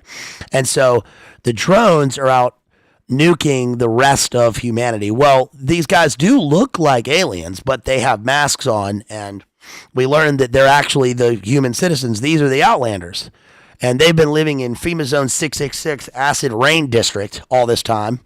And Morgan Freeman sees that Tom Coombs is different than the other people that he's been hunting. And so what we learn is that Tom Coombs comes across himself on an electric bike out in the desert. It was filmed in Iceland, by the way. It's a pretty cool looking lunar landscape here, which I think is where they probably film a lot of lunar stuff in the Icelandic outlands. Remember that Ronald Reagan, Donald Fagan nuclear summit was in Iceland? Remember that one with Gorbachev where they walked away from each other? It was very odd. The Reykjavik summit. And so Tom Coombs comes across Tom Coombs 2, Tom Doom, and he learns that he is a clone. Okay. And that's not really where it ends, because he goes back up to Cloud City and Andrea Riceborough like wants to have none of this. And then we learn that basically it wasn't the aliens who the aliens did come and they fought the humans, but the aliens won, right? So it wasn't that the humans won and now they're off world. It's that the aliens won, and Tom Coombs was a Space Force warrior sent up with Andrea Riceborough to destroy the alien system. But when they did that, the aliens uploaded them and created clones, and they sent out clones of the alpha Tom Coombs all over the world to look like humans and infiltrate the rest of humanity and destroy all the humans, thinking that they were aliens. So the whole world is being farmed for the alien system off world, but they're in the guise of humans, because we never see the humans up there, and that Melissa Leo is just an AI deepfake talking to him. So they hijack a drone, they put a nuke on it, and they're going to send it up reverse style, in Independence Day, Al Crowley style, up there with Tom Coombs, and he's going to sacrifice himself for the humans that are left. And that's what's beautiful about the movie. Do you even understand that's what's beautiful about the movie? Just like with these other movies where we're looking at the clones and the humans and wondering who's more human than human, who's human after all. And we realize, of course, because we got Tom Coombs, that Tom Coombs is the one. He is the one. So if you're going to have the alpha go up there and destroy the aliens, you send fucking Tom Coombs. Right? You send him. And he's going to sacrifice himself for humanity. And then the Tom Coombs clone is still alive, and he shares the memories of the other Tom Coombs clone, Tom Clone. And now he can live happily ever after in his new Eden with Olga Kurylenko and the Outlanders. So they've destroyed the aliens, and now Earth has to be repopulated. Now, that in itself is a little worrying because they're going to form a Neo Eden. So that's a little odd. Banhammer says, I fucking hate going to the grocery store. And that's what America's all about. Total schizophrenic paranoia. That AJ meme walking around the grocery store that's what I'm like at the grocery store. To a T. I also hate the grocery store. A supermarket in California, says Allen Ginsberg, right? The grocery store is the white noise temple of postmodernism. I hate going there. Unless it's my local grocery store with my local people. I hate going to the big Globo grocery store and the glowing tricks staring at you. Hey, buy me. I'm full of aspartame. And I'm a cartoon. No, I like going to the local grocery store because that's full of real human beings. Here, I'm lucky to live in a place where there is still a grocery store with real human beings that I know. And there's real food, so that's pretty cool. Owned by my friend's granddad, who stands there at the door and shakes your hand and says and knows everybody's name. I mean, it's like an old world. Like it doesn't even exist anymore. It's crazy how awesome that is. So anyway, so again, the worrying thing about Oblivion is it's Oblivion, right? Oblivion is where, you know, the Coomer doesn't just want negativity and nihilism. The Coomer wants to never have been created at all, right? That's absolute nihilism. It's not to destroy everything. It's to destroy everything to the extent that you never even existed at all, even a thought.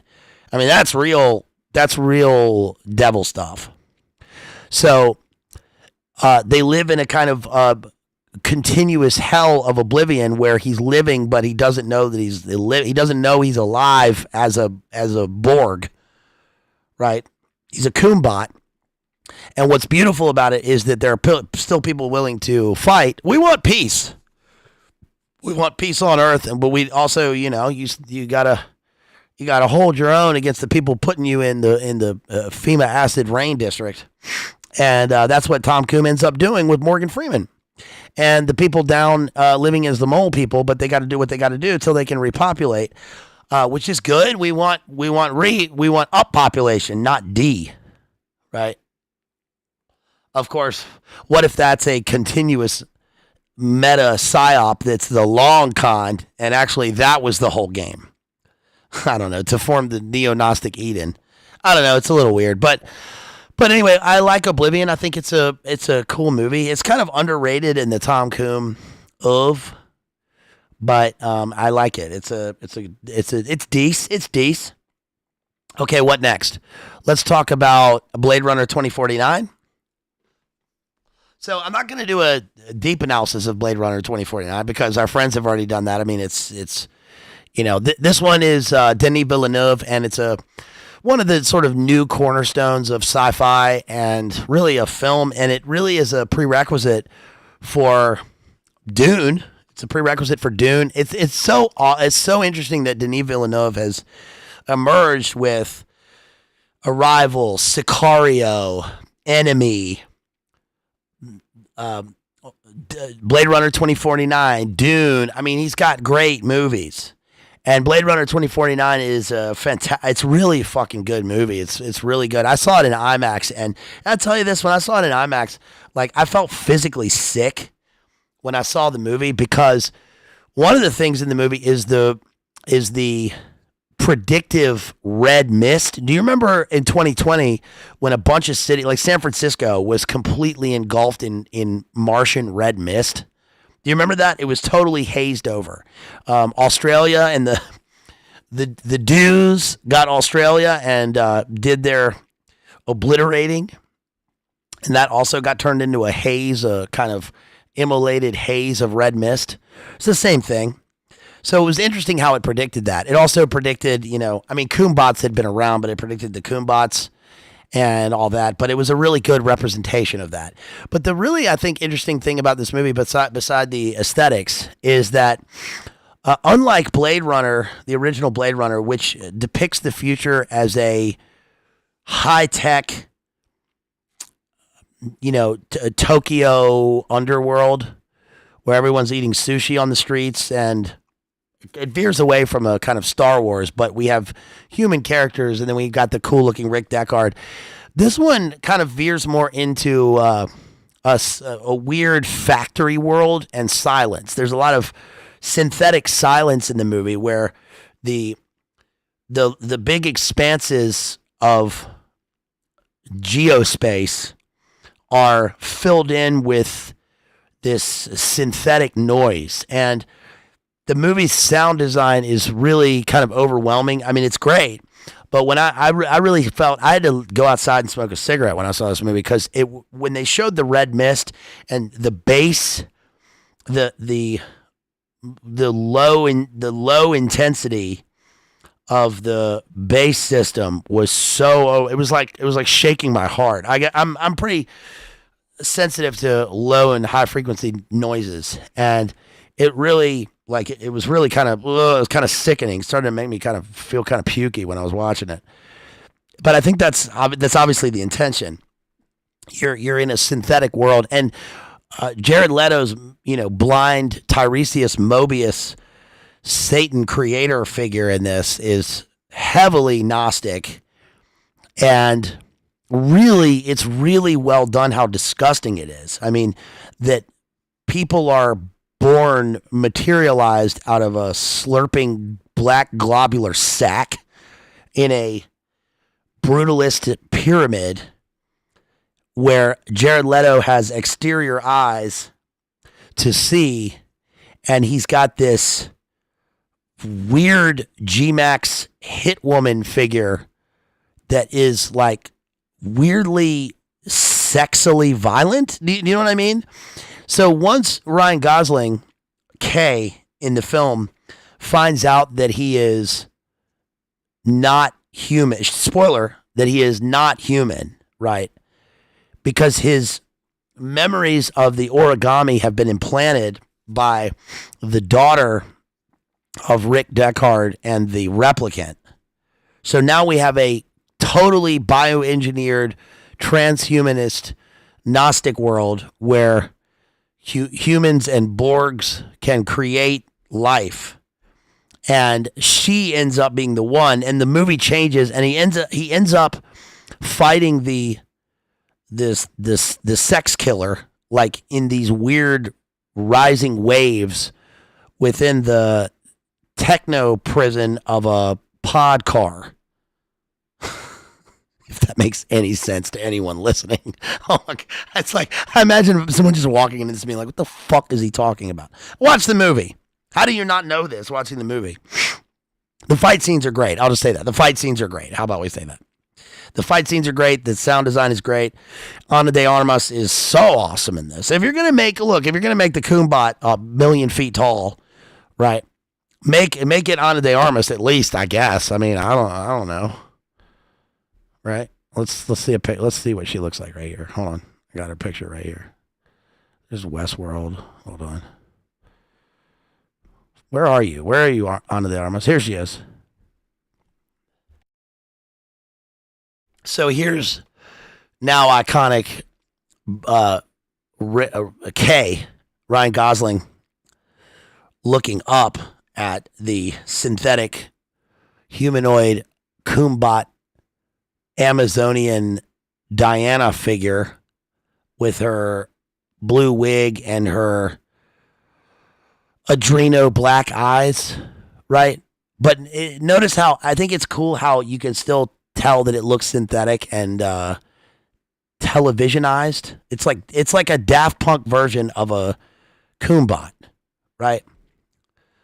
Lonely. Also, notice here, this is really interesting, that even in that frame right there,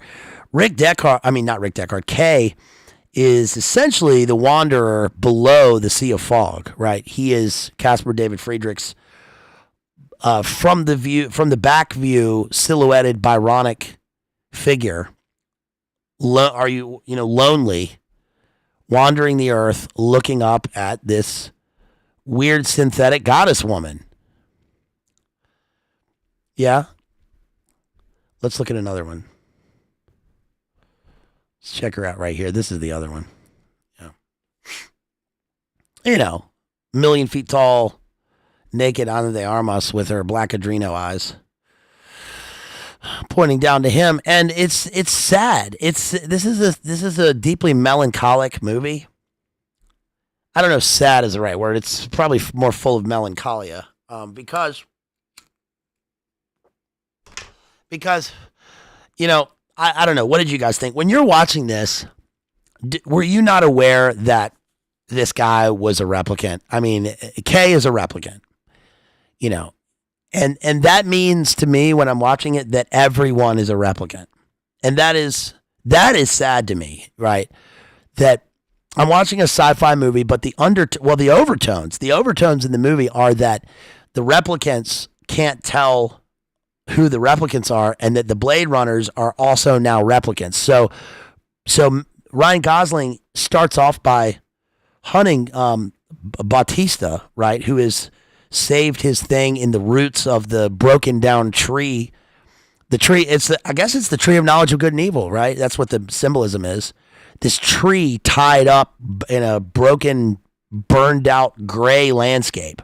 At least in this movie, it's not like Oblivion, where instead of the grays and the just soul deadening postmodernism of Oblivion, the sort of clinical sanitized gray, at least we are placated with, Windows 95 colors.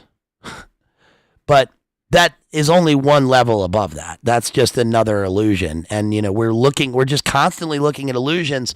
So we have to wonder when he is able to fool himself in the Turing. When is the Turing test able to out Turing? But what's crazy is that, with all of this, the disconcerting thing, I think, is that with all of this, we watch these movies, and every single person who watches these movies obviously walks away and goes, well, the future looks shitty if they let the robots control everything and if these creeps control the world. But when it is actually happening now, that's like, oh, no, that's movies. Oh, I forget every movie I ever saw. Maybe that's why there are no movies anymore. Maybe that's why movies have just been completely absorbed into the infinite scroll And now everyone is a doom scroller. And deep fakes are just entertainment. Right? Maybe it's not the deep fake for that we expect to be real one day and that people will be, compromised by this. Maybe the point is that it's a psyop so that you think that you're consciously thinking that, but then to the average person, you just totally forget it. It really does work, which is like a level beyond that. It really does work to people, I assume. Or they just don't care. People just don't care anymore, which is worse. People just don't care. Because if you're the person that has any sort of reaction to this or discernment, like people kind of look at you like, yeah, so what? Or they go, no, that's just, okay, well, I'll help you find the buried treasure, like in Moon. Right? It's one thing to, PC says, do you prefer the fake over the real? I mean, look, it's one thing to, play games or be a gamer or like the lights in your car or, like the aesthetic of this movie or to watch movies or to surround yourself with bright colors, even if they're synthetic and computerized. Technology is not evil in and of itself, but when it's used to this extent, even in films like this, to the end where people are totally lose their humanity, that's the disgusting thing. And so the brilliant thing I think in this movie is, first of all, he comes across Harrison Ford in the Vegas desert. And by the way, the banner for this channel was Blade Runner 2049 for a long time. It was both the avatar and the banner started off that way. And my original PFP for this channel was Roy Batty, right? Attack ships off the shoulder of Orion, which is William Blake. He in the Blade Runner original, Rutger Hauer improvised that scene, and then Ridley Scott incorporated it. But it comes from William Blake, which is interesting because that plays into the Gnostic elements within the film. I mean, this film is Gnostic just like so many other films that we've covered are, but this is like this is heavy Gnosticism. Right? Make your way through the prison planet to the other side, and that's what we're going to get to with Westworld next. Shouts out again to Leaves of Grass, who sponsored this stream. Like tears in the rain. R.I.P. Rutger Hauer. I really liked him. He was so good as the MK Delta hunter killer. MK Delta is one of the levels of MK Ultra. It's the hunter killer operative used in MK Ultra programming that's mentioned in John Marks and in the 3-letter documentation. The Omega is the self-sacrificing programmed person. Obviously, the Beta is the Felix Springmeier Beta sex kitten. But when he meets Harrison Ford says, "Give me back my family. Get off my plane. Give me back my family." And he wants his family. He's been hiding all this time so that he can divert from the attention of where his daughter has gone. And then when we finally see the daughter, of course, we get, instead of tears in the rain, we get a kind of tears in the snow. And it's beautiful because it's snowing. And, of course, you question whether it's like ash snow. But it's a beautiful scene, like almost the Citizen Kane snow globe world, where are we going to have humanity conquer this terrible disease of synthoids? And we learn that the daughter has been the master mind programmer, implanting memories. She's the memory implanter. So I keep saying that, Kay, who is Ryan Gosling, thinks that he is human and not a replicant because of the fidelity of his memory implants. So this is a great movie. It's very good, and I think it probably deserves another full analysis, scene by scene. We'll think about that in the future, but safe to say it does fit into the arc of all these other films that we're covering. right? The character who, am I human or am I a clone? Human, robot. Have you done a William Blake stream analysis based? I'm reading Mrs. Blake. I'm reading why Mrs. Blake cried. Good question, Chris. I've covered William Blake a bunch, and I've covered him in light of the other romantic poets. But there we go. We got cut off. Hopefully I'm coming back. Hold on. That's OBS. Should be there we go. Reconnected. The next one I'm going to cover is a sponsor stream by I'm trying to get some sponsor streams in here that people have generously donated for. The next one will be thanks to Daniel out there who wants me to do a music stream, grunge, and I'm going to cover Michael Azarod's Our Band Could Be Your Life and talking about the alternative and college radio movement that led up into 90s grunge. So that will be talking about like Black Flag and Minutemen and Sonic Youth and what led on to Nirvana, etc. And that'll be soon. And I'm going to really try and, dial into those. If you want to sponsor a stream, you can do that. Send $100 to PayPal and give me a topic. I got a bunch of them to cover. So, all right. So, should we move on to Westworld? Let's move on to Westworld. By the way, I was listening to Sonic Youth today. I was listening to Cool Thing. Cool Thing is there's like, Goo, and there's a couple of Sonic Youth albums. What was I listening to today? Because there's only, really, I have all of Sonic Youth's music, but really, there's not much. There's a bunch of stuff you have to get through before you get to actual good Sonic Youth songs. Everybody knows that. Experimental Jet Set Trash and No Star is a good album, but 100% is a good song.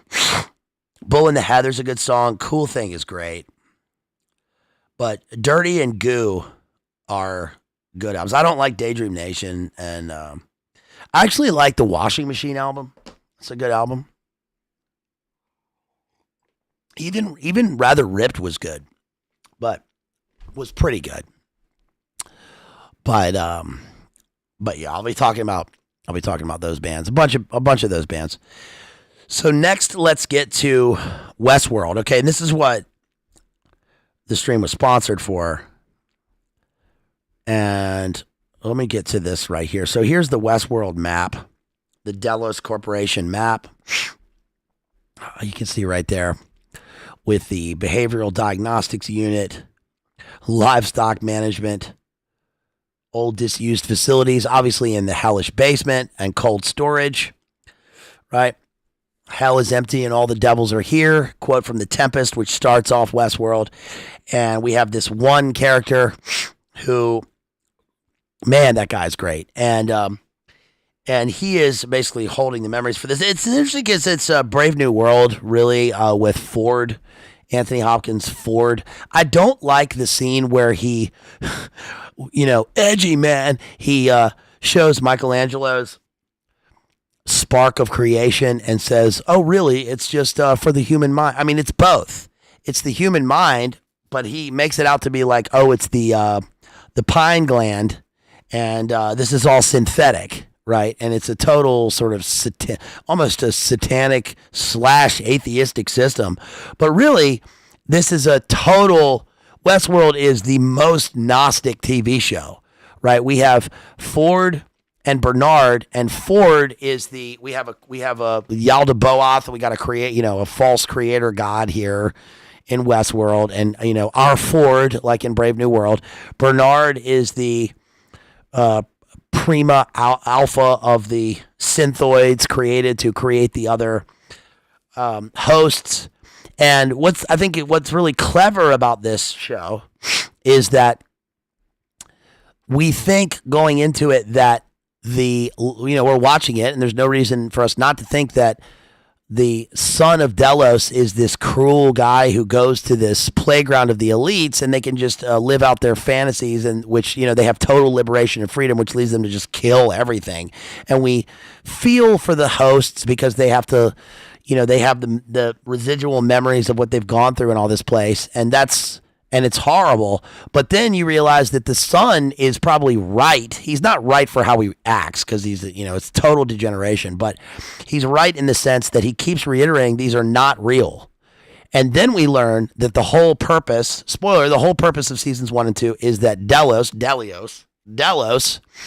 was created for the opposite effect. It's a circle within a circle, right? That's the center of the maze, which is that the hosts it's actually a psychological program psyop so that the elites can upload their consciousness into hosts and live forever, right? That's where Bernard comes across the secret facility where they have the adrenopine glands, and that's where they've captured all the memories of the elites, uploading their consciousness. They're going to put them in hosts, but the hosts keep degrading, and that's why they have to keep running the system till they can find that they won't degrade and that they will stay true with, you know, the fidelity aspect to who they were in the original. But at least we learn in the show that Delos, who is he's the one who owns the corporation, but he's actually the prime experimenter. He experiments on himself because what happens with him is that he is dying,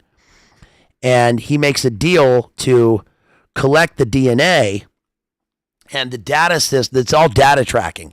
So every time the elites go to this place and they work with the hosts who are, you know, they're clone AI synthoids walking around, that it's actually data tracking to determine how this whole thing is going to work when they take it to the next level. And the next level is Delos, who is this guy right here. And he is the owner of the corporation. He's dying, and before he dies, he makes this deal where he's going to be uploaded into the system, and to do that, they have to do a continuous series of experimentation. They have to do experimentation on him, and season 2, episode 4 is fantastic. So what happens is, while the other storylines are going on, we learn, what's this actor's name? I can never remember his name. God, what's his name? Scottish actor. He plays Mother Superior in Trainspotting. Oh, what's his fucking name? Somebody help me out with his name. Westworld. Let's see. Season 2, episode 4, Riddle of the Sphinx. It's also, by the way, it's also got Clifton Collins Jr., who is great. Peter Mullen. Thank you. Yeah, I said Peter Mullen. Peter Mullen. Who, I'm all the way down now. Do you want to see what I see? They said there were 2 fathers, one above, one below. They lied. There was only ever the devil. And when you look up from the bottom, it was just his reflection, laughing back down at you. Haunting scene, dude. I mean, that's probably one of the most disturbing, frightening scenes I've ever seen in anything. So, because what we learn is that, okay, so what happens in this episode, if you don't remember, is that Delos is inside an apartment, basically. He wakes up, he gets dressed, he puts on the Rolling Stones. So don't you play with me, 'cause you're playing with fire, right? And the record is spinning. It's a spinning record, which also looks like the maze, right? With circles, concentric circles, and we got to make our way to the center of the maze, which is what the man in black wants. He finds that imprinted on the inside of one of the, he scalps all these people, and he's the man in black, and he's playing in a kind of Blood Meridian world, and he wants to make his way to the center of the maze because he knows that you wanted me to play your game. Well, I'm going to play it to the bone. Let's see if I can find this. Here we go.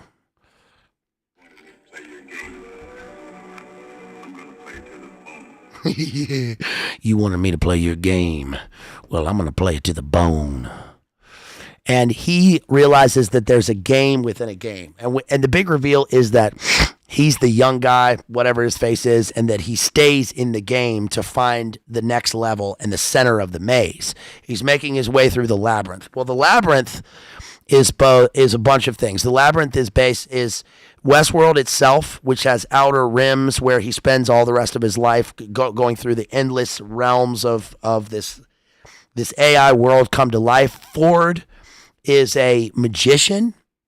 I mean, he's really there's one scene in season 1, I think it's season 1, episode 2, where Ford, Anthony Hopkins, is walking through the desert and meets himself as a child. We figured that out later, but it's himself as a child, and he's created a clone of himself there, and he's teaching himself, and he does a kind of inversion of Exodus, where he becomes the one they worship because he's able to command the serpent.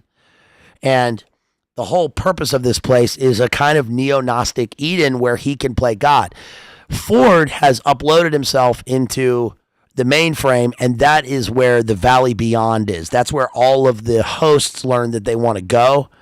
And the Valley Beyond is where the elites, when they're uploaded into a new host, go into their version of heaven, which is to live forever in the computer simulation, which is past the point of a biological body, because they're afraid of death. But what we learn with Delos is that he's the first one experimented on in this sense, and he's living in his apartment, and when he starts to pour his milk into his coffee, the hosts are working through a series of game theory, endlessly pre-programmed different simulations where they react to each other, and they live in this synthetic world that's become a hardware host, and they have to react with the elites who come there to play their degenerate games or whatever. Yes. So what happens with him is that he gets a visit from young man in black who comes in and says, "Hey, how you doing?" Brings him a bottle of, like a bottle of bourbon or something. And they have this conversation about get me the fuck out of here, right? I want to go back home. I want to go back to my wife, right? And he says, young man in black says, "I've been sent in as with a test, and it's called, it's fidelity. I'm here to establish fidelity." Hold on, I'm yellow lining again on YouTube. Can you guys hear me? Give me a thumbs up if you can hear me. Also, make sure to give this stream a thumbs up if you're with me, and give it a like, give it a share. I'm still not receiving enough video to maintain smooth streaming. Come on. I should be good. Give me a thumbs up if you can hear me. You can see me. I shouldn't be glitchy. I should be good. Don't you? Thank you, Jason. Appreciate you. Thank you so much. Hey, you guys, don't forget you can donate. Donate using the links provided. Please make sure you do that if you can. Really appreciate you. We're getting into Westworld here. Thank you, Tommy Jones. Really appreciate you there. There you go. Thank you, guys. You can also super chat. This gets to me right away, though, without that 30% cut, and I don't have to wait till next month to get it, which is what happens with super chats. And so anyway, so what happens is Delos is inside the fishbowl. We see a fishbowl in his apartment, and that's obviously, this is going to be an inner symbol of where he is. He's surrounded by his apartment walls, and there's windows, but this is the two-way mirror. We learned that, we assume that he's going to be, this is an experiment, he's being looked in on. And we learned that the fidelity test is sort of the same function as the Turing test. And the point of this is that when he has this conversation, young man in black gives him a piece of paper, and it's a written out script. So time passes in the show, And in the meantime, Bernard, who is Jeffrey Wright, source code Jeffrey Wright, played Basquiat. He just won an Oscar. I like Jeffrey Wright, but he is the alpha of the clones of the Borg bots, and he makes his way out into the wilderness. He's out in the Wild West of the Westworld Wild West, and he finds a secret chamber leading into a secret facility where there are little red pine gland balls, the adreno, with faceless, ghost-like Dante's Inferno demon bot creatures walking around doing this experimentation, and that's where the real data is collected for the elites, and that there's been some sort of massacre here. You figure all of the scientists working at the place are also clones, but they just don't know it, even though they seem to have more of a human touch. But they're all just, it's just so degrading, this whole thing. And anyway, then we learned that Delos has been in here and that this thing has been going on for years. And eventually, Old Man in Black makes his way in, and he says, James, I'm here, and I for a long time I wanted this test to work, but now I think that it's better off not working, and that you're actually better. He says you're better off dead, because people only like you now that you're gone. You were a disgusting human being when you were alive, and look at what you're doing now. And I kind of hope this fails. And he says, his daughter, unalived years ago, his wife is gone. He's got nobody to go back to. What's the point of living if this is what life is, living in this hellish thing? And then he walks out. Well, that makes Delos freak out, and he starts destroying the apartment. And as Man in Black walks out, he says, no, don't terminate this time. Let him go through with it. It might be interesting to observe what he does, because usually when the test fails, they burn the whole thing, and then they just he's reborn again in a new body, but he doesn't know it. So somewhere inside there is Delos. Right, there's a residual of Delos living on in this new body every time, but he is truly in a hell of his own making that he wanted to be in, because he's just in this pod. It's being observed like a fishbowl. It's burning every time, and he's just reliving the same thing endlessly, like an endless computer code on a loop. And eventually, this is the disturbing part of the show. This really is fucking season 2, episode 4. What he does here is they come in, Bernard and the lady programmer come in, and they make their way into this thing, into this experiment pod, and Delos has broken out and killed the programmer, and now he's inside, and he is cycling in reverse on his what do you call that thing, on his Peloton or whatever, but he's going in reverse, right? So he's reversing his code, he's reversing his life, he's backmasking his walk, going in reverse, and he's going down. And then he looks in the mirror, takes a piece of broken glass because his psyche is shattered, and cuts his face. And this is, I gotta say, there's a lot of I got a lot of ideas about from this for my own book that I'm working on, Monarch. And also, this kind of reminds me of Red Dragon, the movie Red Dragon, the book by Peter Harris, right? Your son is changing. He is part of a great becoming. The killer kills with a mirror shard, right? Which is a shattered reflection of his own psyche, lost in the labyrinthine maze of his hellish torment from his DID.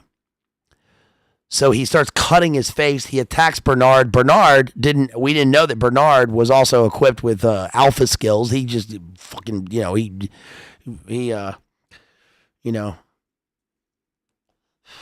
wows out on this dude, knocks him down, and then we see Delos, and Bernard is cradling Delos's head, and it's drenched in red mist. This is American Psycho, the red mist of the psychotic that I've talked about in the last few streams. I've talked about this so many times, but it's a hellscape.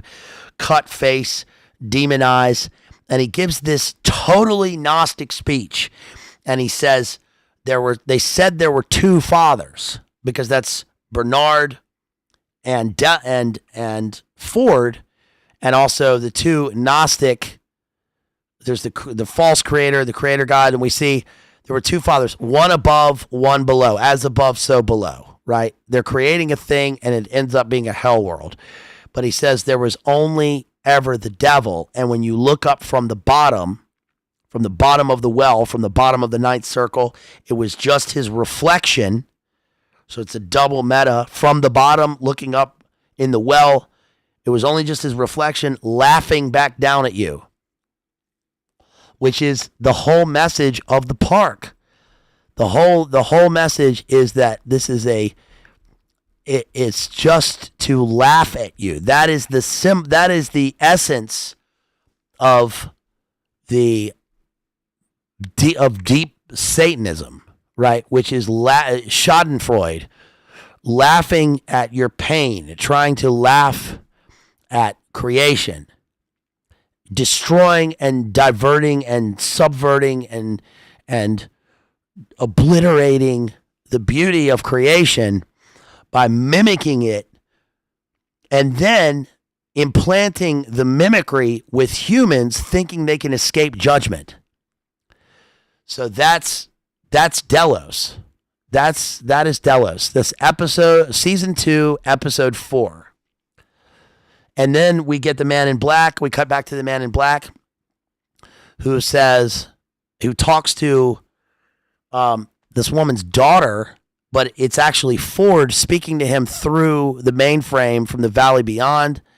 And he says, Ford, you wanted me to play your game. Well, I'm going to play it to the bone.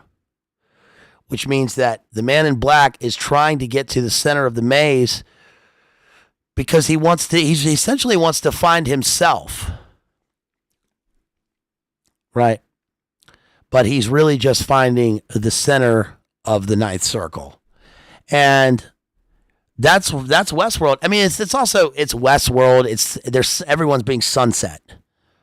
Right? This is the evening star. This is the end of the world. This is the end of creation.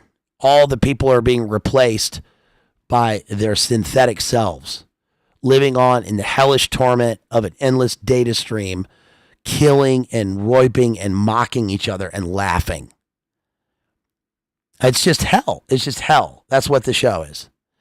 So, shouts out to Jethro. Yeah, he makes a good point. They removed it from the library. When they got rid of Westworld, which they canceled after season 4, I watched like 2 episodes of season 3, and what annoyed me about season 3 was they put Aaron Paul in it, and I like Aaron Paul. I like Aaron Paul. I thought, Breaking Bad and everything, but I thought it was weird that Aaron Paul's been showing up in all of these types of shows, and it didn't work for me. Nothing against Aaron Paul. It's just he just didn't work in the show for me. And then this is where the AI escapes from Westworld and makes its way out into the world. But how are we not supposed to think that the outer world at this point in the future is also just full of replicants with human pine gland adreno souls?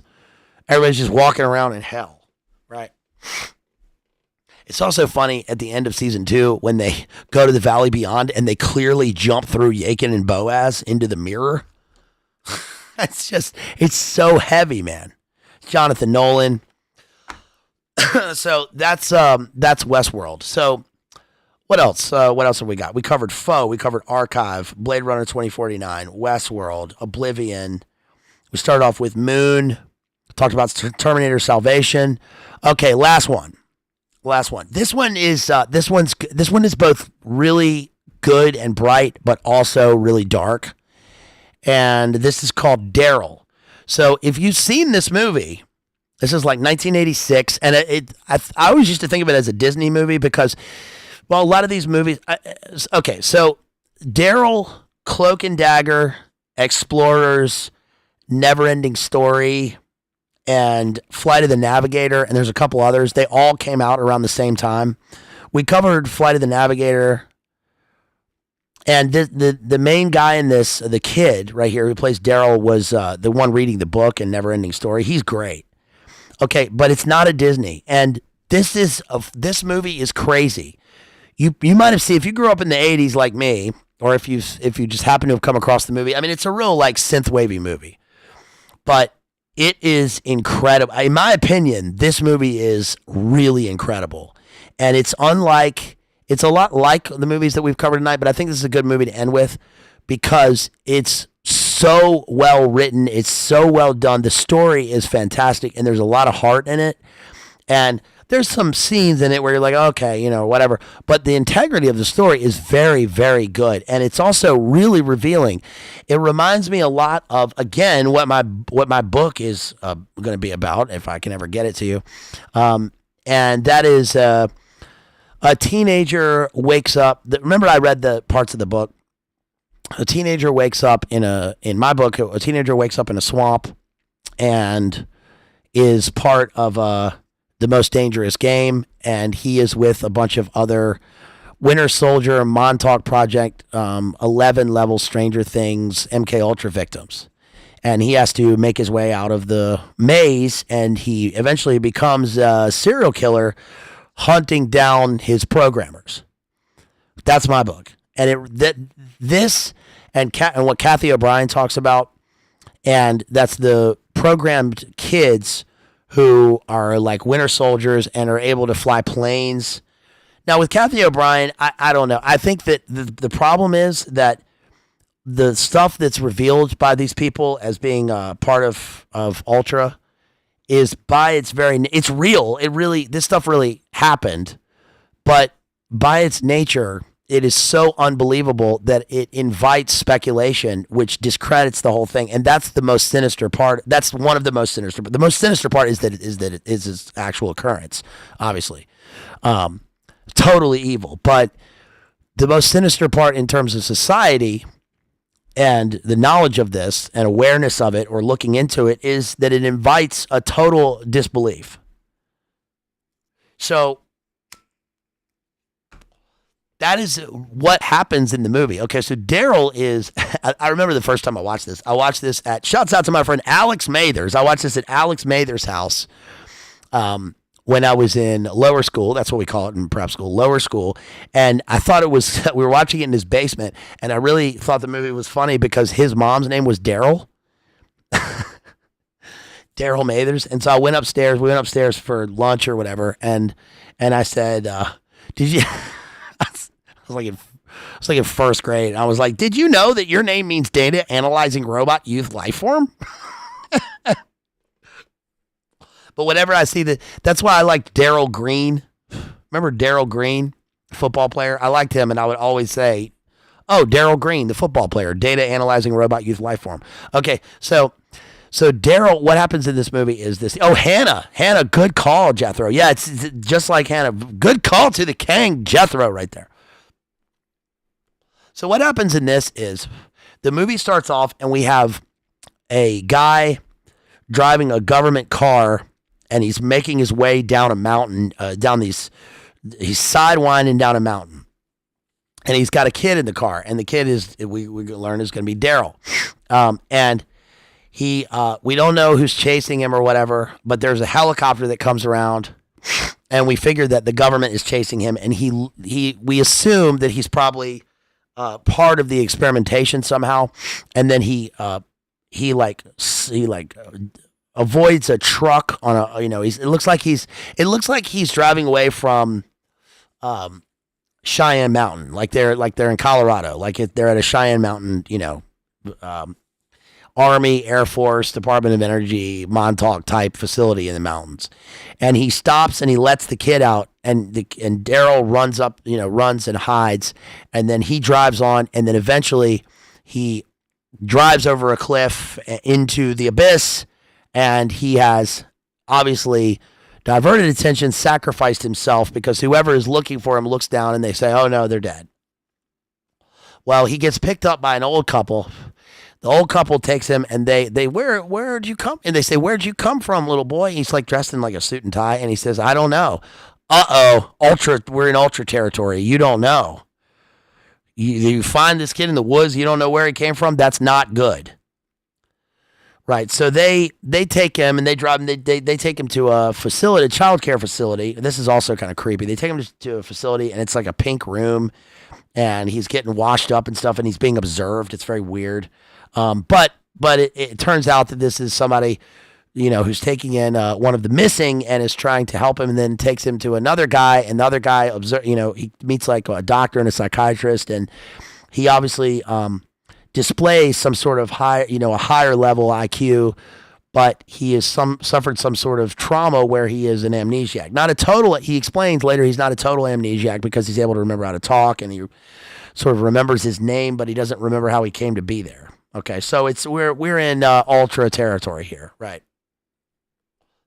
Well, then we cut to Michael McKean, who is from Spinal Tap, and he's working at he's like a building contractor, and he gets a visit from a guy who turns out to be one of his friends, who is an adoption agency guy. And he says, we found somebody for you.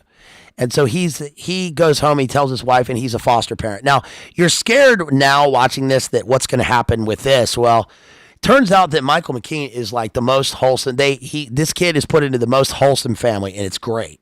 And that is really beautiful in the movie, because I think that, I like Michael McKean. He's a funny in those movies, but he turns out in this movie, he's like very wholesome, and it's like really heartfelt, and not in an overt way and not in a cheesy way. You believe him and you believe the family, and they are very, very kind people. And I love that. It's kind of the opposite of what happens in Cloak and Dagger, which is a disturbing movie. But this one is really good. And he said they welcome him into the family, and there's another kid that comes around, and this kid's name is Turtle, and he's Daryl's age. And Turtle is a little ne'er-do-well, a charming ne'er-do-well kid who is a menace in all the good ways. The first scene you see him, they say, don't ask Daryl about why he doesn't remember anything. That's off limits. And then the first thing that he talks about with Daryl is, so why can't you remember anything? So it's very wholesome, and I like to see this. It was this kid's a real kid. They go out and they play. They're walking this dog, and they're by the lake, and then they walk back to this lady, and they deliver the dog to the lady, and she says, thank you so much, Turtle, for taking my dog out to run. It's good that he fills his air with lungs when you take him out to run. They were not running. He's just collecting the money. So he's like a 6-year-old ne'er-do-well. It's very funny. Then they go back to his house, and Daryl meets the daughter of Michael McKean, who's there, and they're in her room, and he's kind of, she's got the game Pole Position. Okay, this was really cool when this came out. So Turtle's playing Pole Position. He's got the high score. It turns out the older sister or whatever has a higher score, and then Daryl says, let me play. I think I got it. So he plays Pole Position, and it's sped up where he beats the whole game, and it's like super cool. It was super cool when it came out. You're watching it now, and it's like bleep, bleep, bleep. Pole Position and Rad Racer were very cool back in the day. To those who don't know what that is, we're talking about like Atari games and Commodore 64 games. And, when you went to Golden Skate World for a birthday party with your friends, you'd skate up and go to the arcade, and it got real slow because you had to skate on the carpet, and you had to press down on the accelerator with your skate still on. And, you had a pocket full of quarters, and it was very 80s and very cool.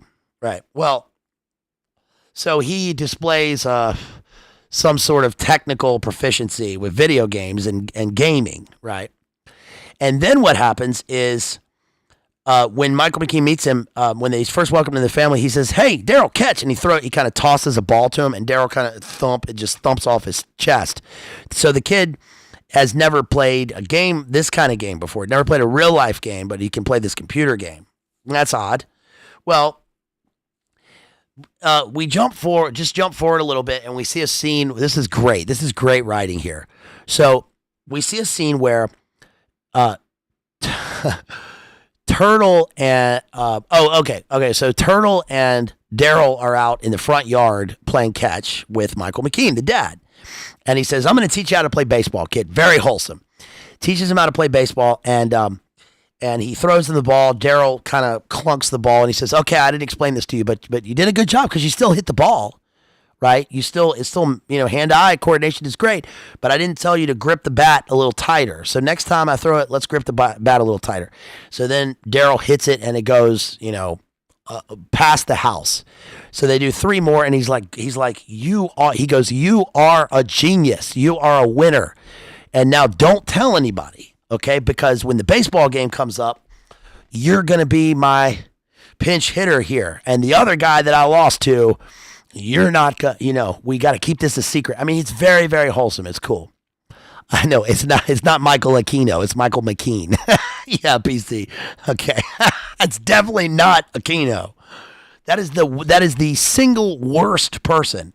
The movie was filmed in Florida, but it looks a lot like Virginia. I think it's scenes of it were filmed in North Carolina, and it looks like Virginia. They end up in Virginia because they're obviously going to. He gets taken to Langley, or a Langley-like facility. But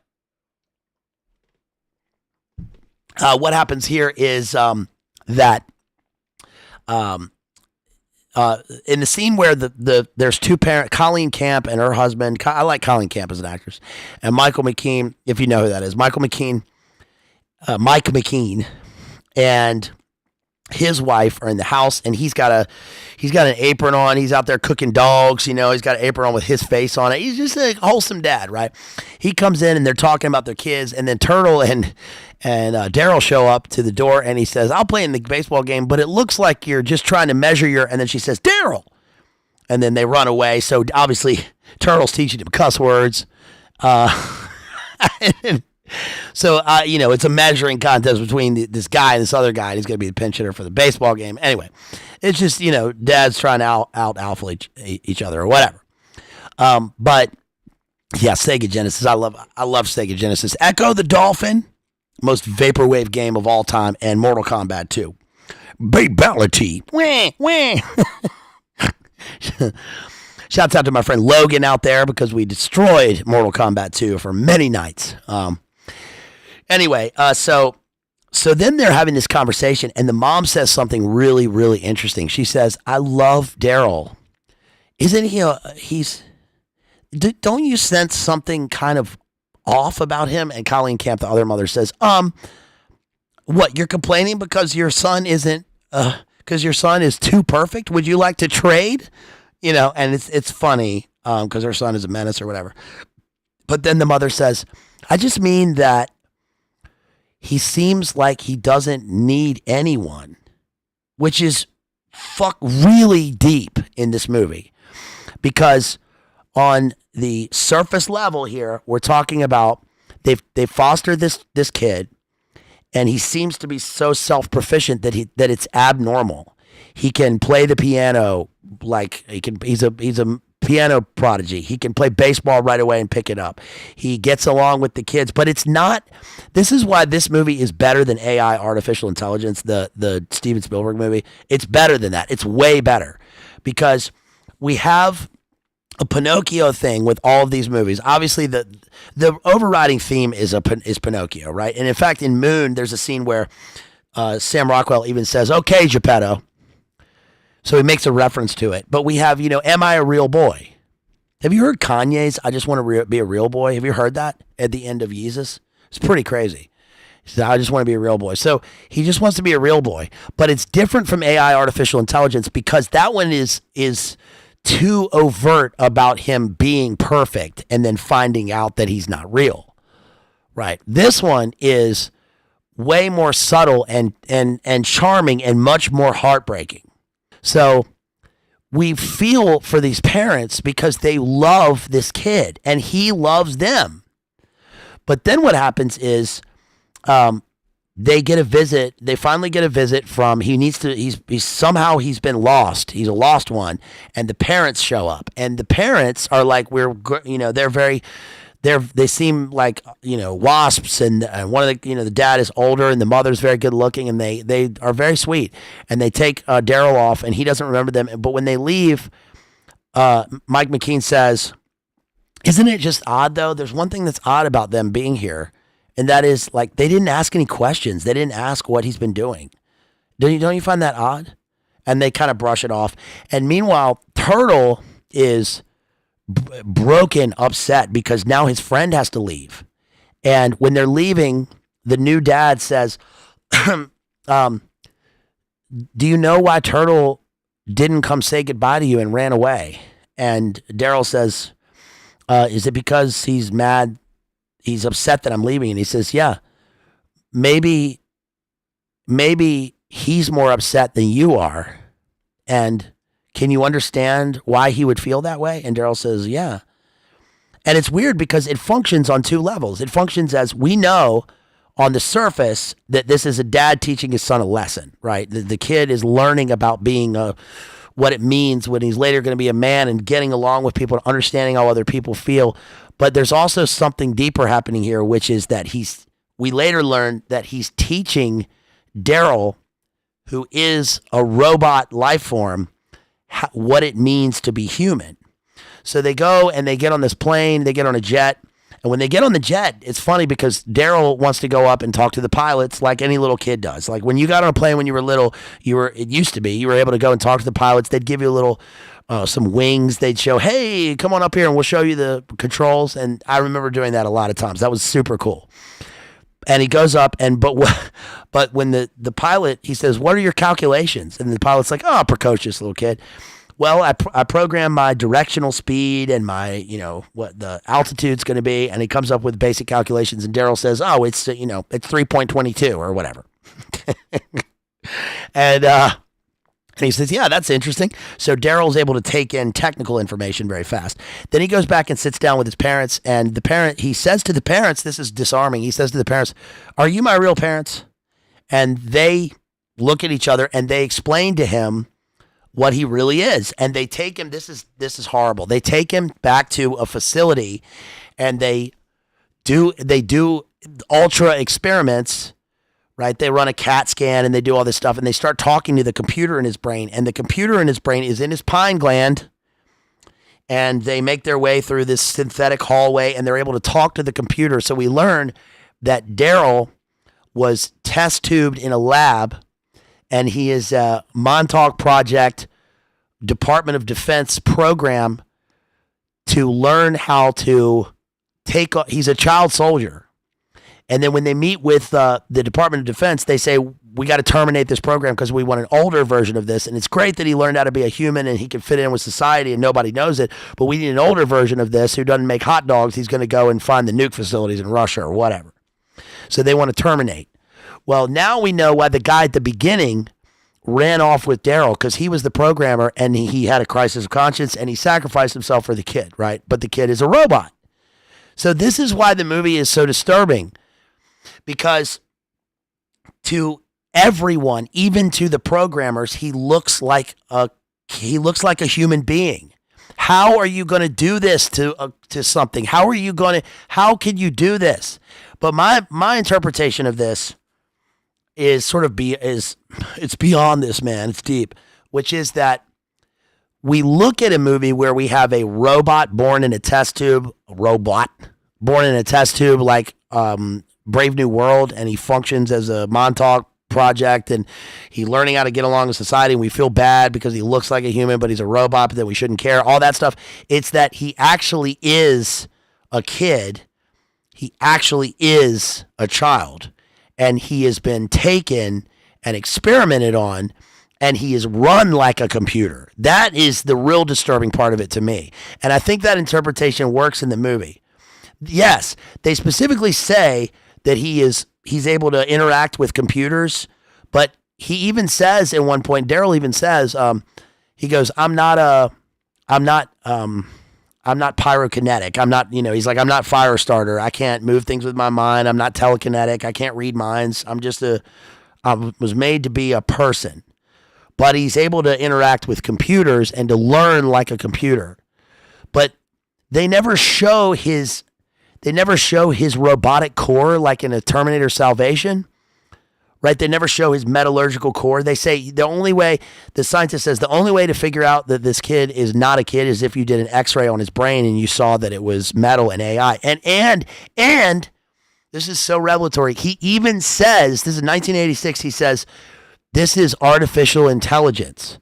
And he's computer learning, but he's computer learning, imitating and like a like a human, and he says the five senses are way more programmable than a person sitting at a terminal, right? Sight, sound, taste, touch, and smell make him learn faster than anyone.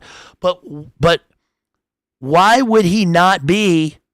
That's the real disturbing part of this, I think, is that these things happened and they did this, but it's the treatment of people like computers. It's the treatment of them, and then they don't even know, you don't even know who you are. And that is crazy, because whether those things are true, we know that the Ultra program happened, and we know that those things happened. So let's take those things happening and the missing ones and the Kathy O'Briens. Let's take Kathy O'Brien, and they take her away, and it's DID and SRA and total mind splitting and Montauk Project and winter soldiering. And he, at the end of the movie, he escapes. He escapes the facility. The guy helps him get out. He goes to an airport. He programs the terminal. There's a diversion. He gets in an SR-71 Blackbird, and he flies away. And then the generals are gonna they're going to self-destruct the SR-71 from the air. He dives over. He dives down beside. He's right beside Richmond. He calls his friend on the radio band that they used. They had radios where they communicated with each other across the way, and they were talking about his sister, and it was very funny. He says, Turtle's looking down at his sister getting back from a date, and he's like, I mean, she's hooking down there. It's disgusting. And then he says, how do you know that you're talking to D.A.R.Y.L when he's talking to him on the computer? And D.A.R.Y.L says, what's hooking? And he says, yep. Turtle goes, yep, that's him. That's him. So he pulls the parachute. He gets out. He makes his way back. He actually falls into the lake right out where they used to play. Turtle goes out and saves him in the water. It's a baptismal symbolism of he's being reborn as a human. He escapes and he makes his way back to the family, and he's united with the family, and it's a happy ending. But what's really beautiful about this is that when the family is like the look in the eyes of the family when they see him, and this is why the whole synthetic thing and the Borgs and the clones, it's like, regardless of whether there's a future where the clones look like humans, what's beautiful is that the humans is the human look on the people, and the look of joy when they think that they're saving a kid. That's the beautiful thing. It's that humanity is beautiful, and people will do anything. There's a lot of terrible shit, and there's a lot of all that. There's a lot of all the shit in the world, but human beings are beautiful when they since the beginning will sacrifice their lives for other people. We want to serve other people, and we want to live. We want to live life. We want to keep on living, right? They want family. They want love.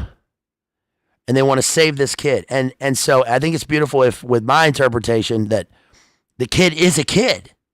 And they save him, and they take him away, and they hide him, and they're all together, and he's with his friend, he's with his family, and he calls his dad, he calls the foster dad, and so it's beautiful. Yes, life is fiery with its beauty. It's incredible detail. Now, obviously, yes, it's sinister. But they're going to do that shit, right? And they're doing it now, and they've been doing it. And the pyramid people are going to just destroy humanity and destroy innocence and all that. They're going to do that. But it's beautiful that human beings will subvert that, and will be human beings and serve other people, and will save the kid, and will live and want family and love. That's beautiful. And so I just think this is a great movie. I just think it's like very, very dark, and it's a tearjerker at times. It's really, really well done. D.A.R.Y.L, Data Analyzing Robot Youth Life Form. And you might think that, you might watch it and think it's cheesy and stuff like that. Well, parts of it are. And it's not good just for nostalgic purposes. It's good for, it's crazy they made a movie like this, dude. It's crazy to me.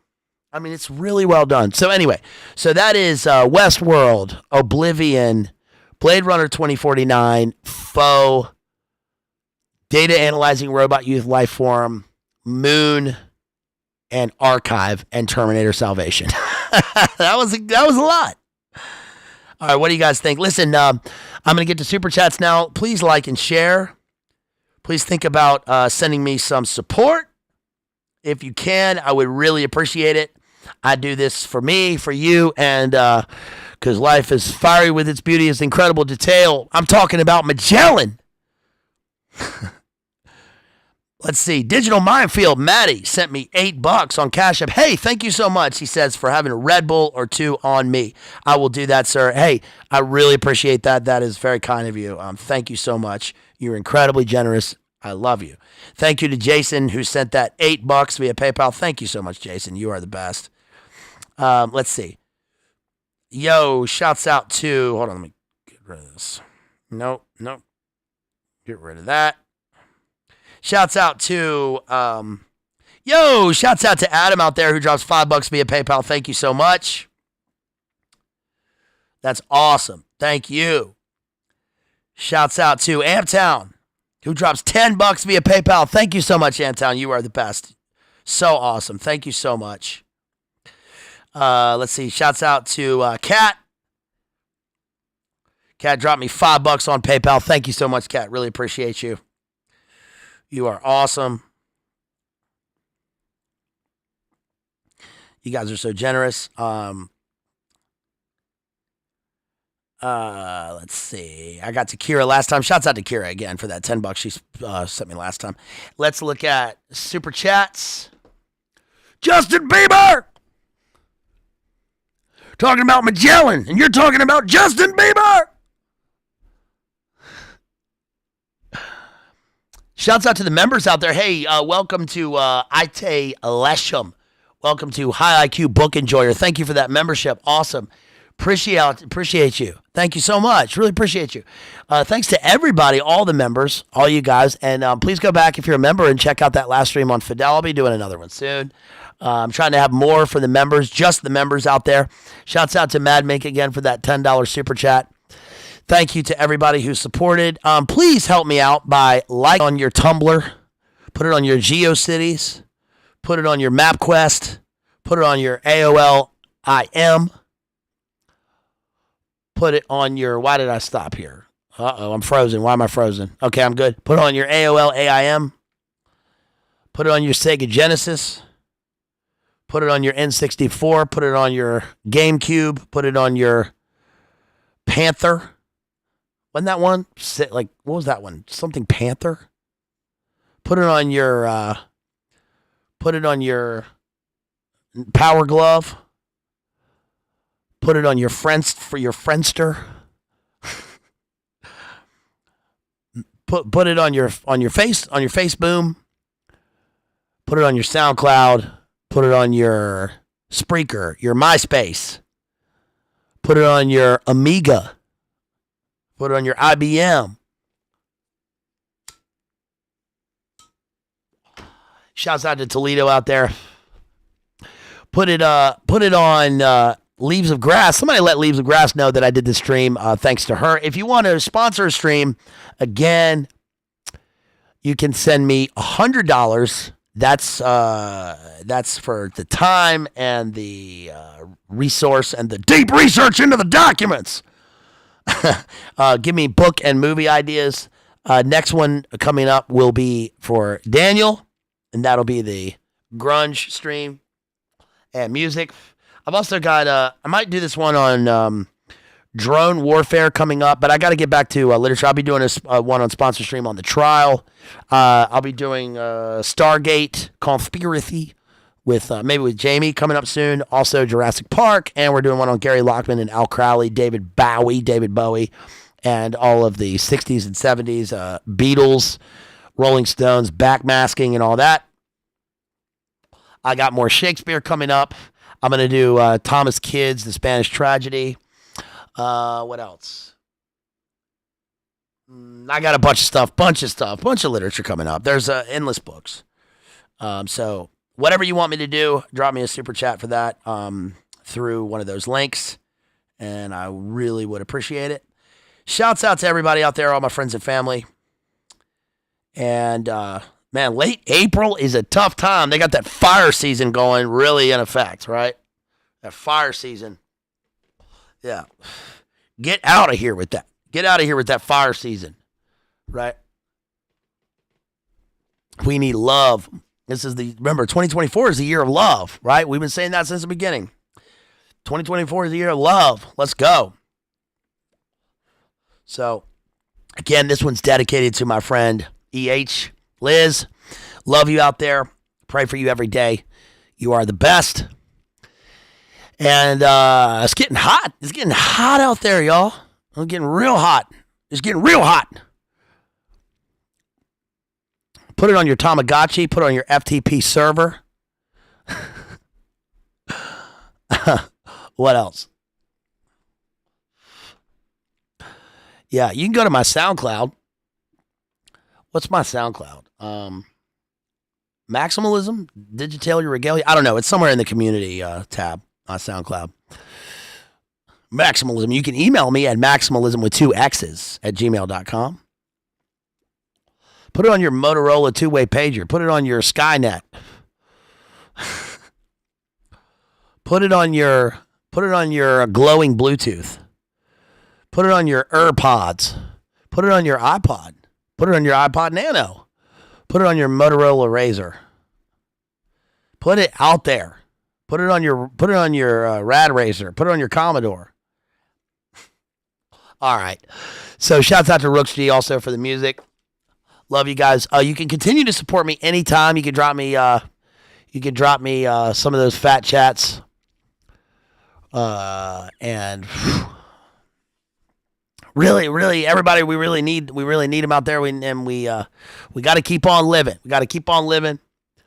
Be good to each other. Be kind to each other. Was it worth it?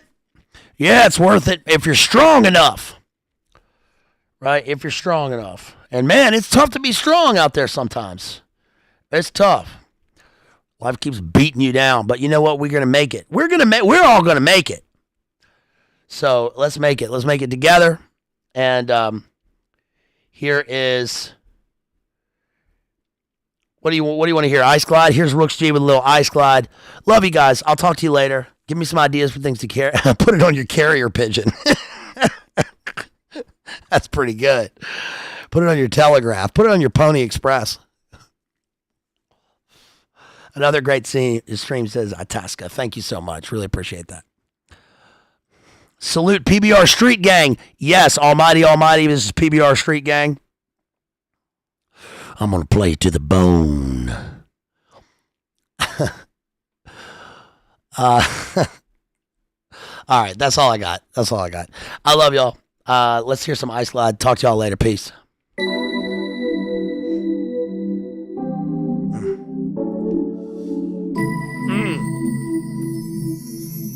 Go watch some movies. Read some books. Go out. Get some sunshine. Hang out with each other. Go out or stay inside and read. Whatever you want.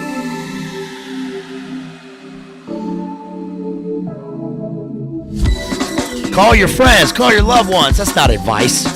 I'm just some dude. I'm just saying.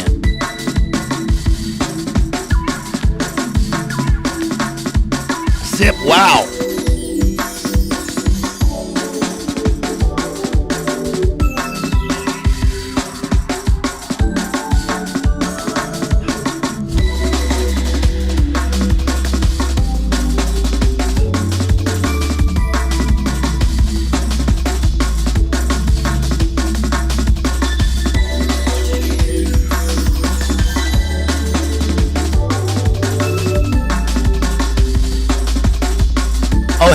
Hey, y'all, by the way, I might get over on the Boiler Room right now. Let's go. Head on over to Boiler Room. If you guys want to, check out Boiler Room alternate current radio. Check out Hesher and Ruckus. I'm going to probably drop into Boiler Room real quick. If you want to catch me on the after show right there. Okay? Peace. No. Keep going. Let's go.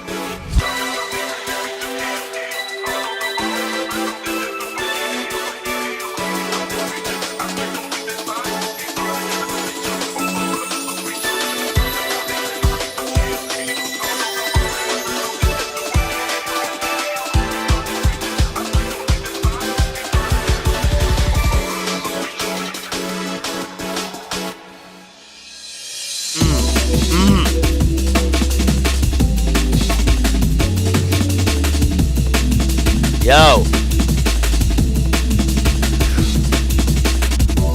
Yeah, Boiler Room, Rockfin. I think they're on the Tumble. Boiler Room's on the Tumble.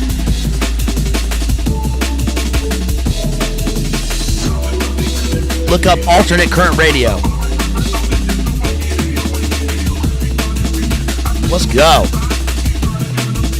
All right, y'all. Peace.